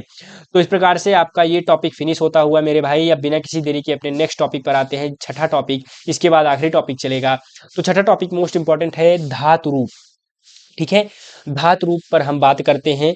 तो यहाँ पर क्या लिखा गया है, भविष्यामह रूप है, भविष्यामह कौन सा रूप है ये बताना होता है आपको, 17वां सवाल होता है। और 18वां सवाल, ये 2 अंक का सवाल मेरे भाई, बहुत ही आसान सा सवाल होता है। इसको किस प्रकार से पढ़ना है, समझना है, उसको आइए देख लेते हैं। तो मैंने यहाँ पर टॉप 3 मोस्ट इंपॉर्टेंट धातु रूप लिखा है, ठीक। तो पहले हम सवाल देखते हैं, फिर सिलेबस पर बात करते हैं। तो आइए हम सिलेबस देख लेते हैं। धातु रूप का पाठ्यक्रम क्या है? धातु रूप 5 लकारों में पूछा जाता है। कौन सा? वैसे तो 10 लकार होते हैं, लेकिन आपके सिलेबस में 5 ही लकार में पूछा जाएगा। लट लकार, लृट लकार, लोट लकार, लंग लकार, विधिलिंग लकार, ठीक है। तो यहाँ पर क्या है? अपरसमय पद, यानी धातु रूप के लकार 5 यहाँ पर आपके सिलेबस में है। और धातु रूप के प्रकार कितने हैं? धातु रूप के 3 प्रकार हैं आपके सिलेबस में। पहला परसमय पद, दूसरा आत्मनेय पद, तीसरा उभय पद। परसमय पद और आत्मनेय पद को अगर मिला दिया जाए तो ये बन जाता है उभय पद। यानी उभय पद का मतलब ये होता है जो परसमय पदी और आत्मनेय पदी दोनों का रूप धारण कर सकते हैं या दोनों रूपों में चलते हैं, तो उन्हीं को हम क्या कहते हैं? उभय पद कहते हैं। आप परसमय पद पढ़ लीजिए। मैं सबसे अच्छा आसान सा ट्रिक क्या है कि कोई भी धातु आप ले लीजिए, पठ धातु ले लीजिए, वो आसान होता है, या भूही धातु ले लीजिए, ठीक। उसका आप जो है पांचों लकारों में अच्छे से तैयार कर लीजिए परस्मय पदी में, और आत्मनेय पदी में वृद्ध धातु का। उसके बाद आप जब इन दो दो धातु रूप को पढ़ लेंगे, उसके बाद उभय पदी में नि धातु है तो उभय पदी में परस्मय पदी अगर आपको देना होगा तो भू धातु के हिसाब से दे दीजिएगा, और उभय पदी में जब आत्मनेय पदी में देना होगा तो वृद्ध धातु के हिसाब से दे दीजिएगा, ठीक है। तो इस प्रकार से है। अभी आइए आगे मैं आपको समझाता हूँ डिटेल में। तो ओवरऑल धातु रूप इस प्रकार से होता है आपका, ठीक है। ये जूम आउट करके ये इस प्रकार से आपका धातु रूप होता है। तो यहाँ पर क्या लिखा गया है? सबसे पहले लट लकार है, इसको आप पढ़ लीजिए। किस प्रकार से सवाल पूछा जाएगा हमने स्टार्टिंग में देख ही लिया है। तो लट लकार में भवति भवतः भवन्ति भवश भवथ भवत भवामि भवावह भवामः, इस तरीके से आपको याद करना है। भविष्यति अब लृट लकार यानी भविष्यत काल में क्या हो जाएगा? भविष्यति भविष्यतः भविष्यन्ति भविष्यसि भविष्यतः भविष्यत भविष्यामि भविष्यावह भविष्यामः। देखो लगभग इसी के समानांतर है, थोड़ा सा चेंज है। इसमें भविष्य आ गया है, इसमें भव है केवल, ठीक। बाकी वही चीजें हैं। भविष्यति भविष्यति भवति भवतः भविष्यतः भवन्ति भविष्यन्ति, ठीक। बस यही चीजें हैं, ठीक है। अब यहाँ पर क्या हो जाएगा? अभवत अभुताम अभवन अभव भवतम अभवत अभवम अभवाव भवाम, भवतु भवताम भवन्तु भव भवतम भवत भवानि भवा भवाम। उसके बाद विधिलिंग लकार में भवेत भवेताम भवेयु भवेय भवेतम भवेत भवेयम भवेयो भवेम। इस प्रकार से इसको याद आप जब रट लोगे तो उसके बाद ये आसान हो जाएगा यार, बहुत ही आसान टॉपिक है, ठीक है। उसके बाद आत्मनेय पद में बाकी मैं मोस्ट इंपॉर्टेंट क्वेश्चंस दे ही रहा हूँ। उसके बाद आत्मनेय पद में भी ये टॉप 3 अगर आप इस इन्हीं तीनों को याद कर लेते हो, परस्मय पद में ये भू धातु, आत्मनेय पद में ये वृद्ध धातु, और उसके बाद उभय पद में ये, तो आपका जो है पूरा का पूरा इसी में से कोई ना कोई सवाल आपको देखने को मिल जाएगा। आप देख ही सकते हो एकदम छाप लगी हुई है, हर साल पूछा जा रहा है ये परस्मय पद में भू धातु, ठीक है। तो इन तीनों धातुओं को आप पढ़ लीजिए मेरे भाई। एट द एंड मेरे कहने का ये मतलब है आपको याद करना पड़ेगा टॉपिक्स, तभी ये कंफर्म होंगे, ठीक है। तो इस प्रकार से आप याद कर लीजिए, और टिप्स एंड ट्रिक्स यही है कि आप सबसे पहले परस्मय पदी और आत्मनेय पदी में एक एक धातु रूप पढ़ लीजिए। ये वाला स्क्रीनशॉट लेकर के पढ़ लीजिए, और उसके बाद ये वाला, उसके बाद ये जो उभयपदी है आपको अपने आप याद हो जाएगा, ठीक है। ये याद करना नहीं पड़ेगा, आप अपने आप कर जाएंगे, ठीक है। तो इस प्रकार से यहाँ पर ये टॉपिक फिनिश होता हुआ अब हम आज के आखिरी टॉपिक पर आते हैं, जिसका नाम है कारक एवं विभक्ति। इसके बाद ये टॉपिक फिनिश हो जाएगा। फिर कल शाम को मैं, जैसा कि शेड्यूल में बताया गया है, संस्कृत पद्यपीयूषम, संपूर्ण संस्कृत पद्यपीयूषम को कल हम फिनिश करने वाले हैं डिटेल फॉर्म में। तो इस क्लास में जुड़ना बिल्कुल भी मत भूलिएगा। तो आइए सातवें टॉपिक पर चलते हैं, कारक एवं विभक्ति। यानी निम्न रेखांकित पदों में से किसी एक में नियमानुसार विभक्ति का नाम लिखिए। तो इस प्रकार से सवाल पूछा जाएगा, 3 सवाल दिया रहेगा, किसी एक का करना रहेगा। मैं यहाँ पर 5 से 7 या 8 से 10 सवाल लेकर के आया हूँ, उसी में से आपके बोर्ड एग्जाम में आएगा, ठीक है। तो यहाँ पर जो है कारक एवं विभक्ति, ठीक इस प्रकार से सवाल पूछा जाएगा। तो यहाँ पर मैंने लिखा हुआ है कारक एवं विभक्ति। सबसे पहले आपको ये याद होना चाहिए, अगर आपको ये याद होगा और शब्द रूप भी साथ ही साथ में याद होगा तो ये टॉपिक आपके लिए एकदम फन हो जाएगा। क्या? कर्ता ने कर्म को करण से के द्वारा संप्रदान के लिए अपादान से अलग होने में संबंध का की किरारी रे अधिकरण में पे पर संबोधन हे भो अरे, ठीक। ये आप याद कर लीजिए। उसके बाद कर्ता कौन सा हो जाएगा? आपको जैसे अंगुलियों पर करना है, जैसे पहली उंगली लेना है, फिर कर्ता ने, फिर दूसरी उंगली कर्म को, तीसरा करण से के द्वारा, चौथा यानी चतुर्थी विभक्ति यहाँ पर आपको दिखाई दे रहा होगा संप्रदान, पांचवा अपादान, छठा संबंध, सातवां अधिकरण, आठवां संबोधन। ठीक इस प्रकार से आपका जो है फिनिश हो जाएगा कारक। अब इसको किस प्रकार से सवाल में आता है, यानी जैसे हमने लिखा है करण कारक तृतीया विभक्ति, ये सबसे ज्यादा पूछा जाता है। ठीक इस प्रकार से सवाल आपको पूछा जाएगा, यानी रामः हसतेन लिखति, यानी जहां पर तेन होगा, रामेण होगा, नेत्राभ्याम होगा, ठीक अभ्याम करके आएगा तो वो क्या हो जाएगा मेरे भाई, करण कारक तृतीया विभक्ति। ठीक है, इसी में से एक एग्जाम्पल आपके बोर्ड एग्जाम में आ सकता है। अब श्रमप्रदान कारक चतुर्थी विभक्ति भी पूछा जा सकता है। गुरुवे नमः, ये इंपॉर्टेंट टॉपिक है, आपके बोर्ड एग्जाम में जरूर से जरूर किसी न किसी सेट में आएगा पहला वाला। गुरुवे में कौन सा विभक्ति हो जाएगा, चतुर्थी विभक्ति संप्रदान कारक। ठीक है, उसके बाद बालकाय भी क्या है, चतुर्थी विभक्ति, आय जिसमें लग जाए वो आपका चतुर्थी विभक्ति संप्रदान कारक हो जाएगा। और रामः बालकेभ्यः या ब्राह्मणेभ्यः फलम दधात, तो यहाँ पर क्या हो जाएगा आपका चतुर्थी विभक्ति संप्रदान कारक, इसके लिए भी हो जाएगा। और उसके बाद यहाँ पर जो है आपका अपादान कारक पंचमी विभक्ति में ये जो सवाल है वृक्षात, लास्ट में त बचेगा, आत बचेगा, तो वो अपादान कारक पंचमी विभक्ति हो जाएगा। ज्ञानात ग्रामात यहाँ पर जैसा कि लिखा गया है। ठीक, अब लास्ट क्या है, अधिकरण कारक। अगर आपने इसको अच्छे से तैयार कर लिया तो यहाँ पर आपका टॉपिक फिनिश हो जाएगा। लास्ट में वही चीजें हैं जैसा कि मैंने शब्द रूप में बताया, छठकोण वाला सा छोटी ऊ की मात्रा वो अधिकरण कारक सप्तमी विभक्ति होता है। आपको बोर्ड एग्जाम में क्या लिखना है, इस प्रकार से सवाल पूछा जाएगा और लिखना क्या है, आपको ये लिखना है अधिकरण कारक सप्तमी विभक्ति। ठीक है, इस प्रकार से मेरे भाई ओवरऑल गोसु काव्येशु नदीशु इस प्रकार से अगर दिखे तो वो क्या हो जाएगा, अधिकरण कारक सप्तमी विभक्ति। और इसी के साथ साथ मेरे भाई यहाँ पर आपका पूरा का पूरा सातों टॉपिक फिनिश होता हुआ, और साथ ही साथ मैंने यहाँ पर मोस्ट इंपॉर्टेंट क्वेश्चंस भी आपको बता दिए हैं। अगर आपने इसको तैयार कर लिया मेरे भाई तो बोर्ड एग्जाम में यहीं से सवाल आने हैं। अब आप इसको अच्छे से रिवीजन कर लीजिए, कल सुबह रिवीजन कर लीजिएगा, और उसके बाद आप जो है शाम की क्लास में आना बिल्कुल भी मत भूलिएगा, क्योंकि मैं वहां पर संस्कृत पद्य पीयूषम की मोस्ट इंपॉर्टेंट जो है क्वेश्चंस को रखा हुआ हूं, और उसको जो है मैं वहां पर कंप्लीट डिस्कस कर रहा हूँ। साथ ही साथ मेरे भाई जैसा कि हम लोगों ने 5 डेज का चैलेंज लिया है मेरे भाई, तो कमेंट में जरूर से जरूर 5 डेज चैलेंज एक्सेप्टेड लिख करके जाना। 5 दिन में पूरा का पूरा संस्कृत का दी एंड करने वाले हैं सिलेबस का, और साथ ही साथ बोर्ड एग्जाम में 95+ स्कोर फोड़ करके आने वाले हैं केवल 5 दिनों में मेरे भाई, महामैराथन क्लासेस के जरिए। तो ये जो आपको स्क्रीन पर जो है आपको थंबनेल दिखाई दे रहा है, इसी प्रकार से आपको एक स्क्रीन पर प्लेलिस्ट भी दिखाई दे रहा होगा, जहां पर मैं ये सभी क्लासेस की वीडियोस लेकर के आ रहा हूं। तो उस प्लेलिस्ट पर क्लिक कीजिए, या डिस्क्रिप्शन में भी इसका प्लेलिस्ट लगा हुआ है, उस पर क्लिक करके मेरे भाई पूरा का पूरा प्लेलिस्ट आप सेव कर लीजिए, और उनके वीडियोस को भी देखिए। आगे के सभी वीडियोस को अगर आप देख लेते हैं तो आपके बोर्ड एग्जाम में जरूर से जरूर 95+ आएंगे। ठीक है, और हाँ, मैं आपसे वही मिलूंगा, तब तक के लिए चलते हैं मेरे मित्रों, धन्यवाद, राधा स्वामी।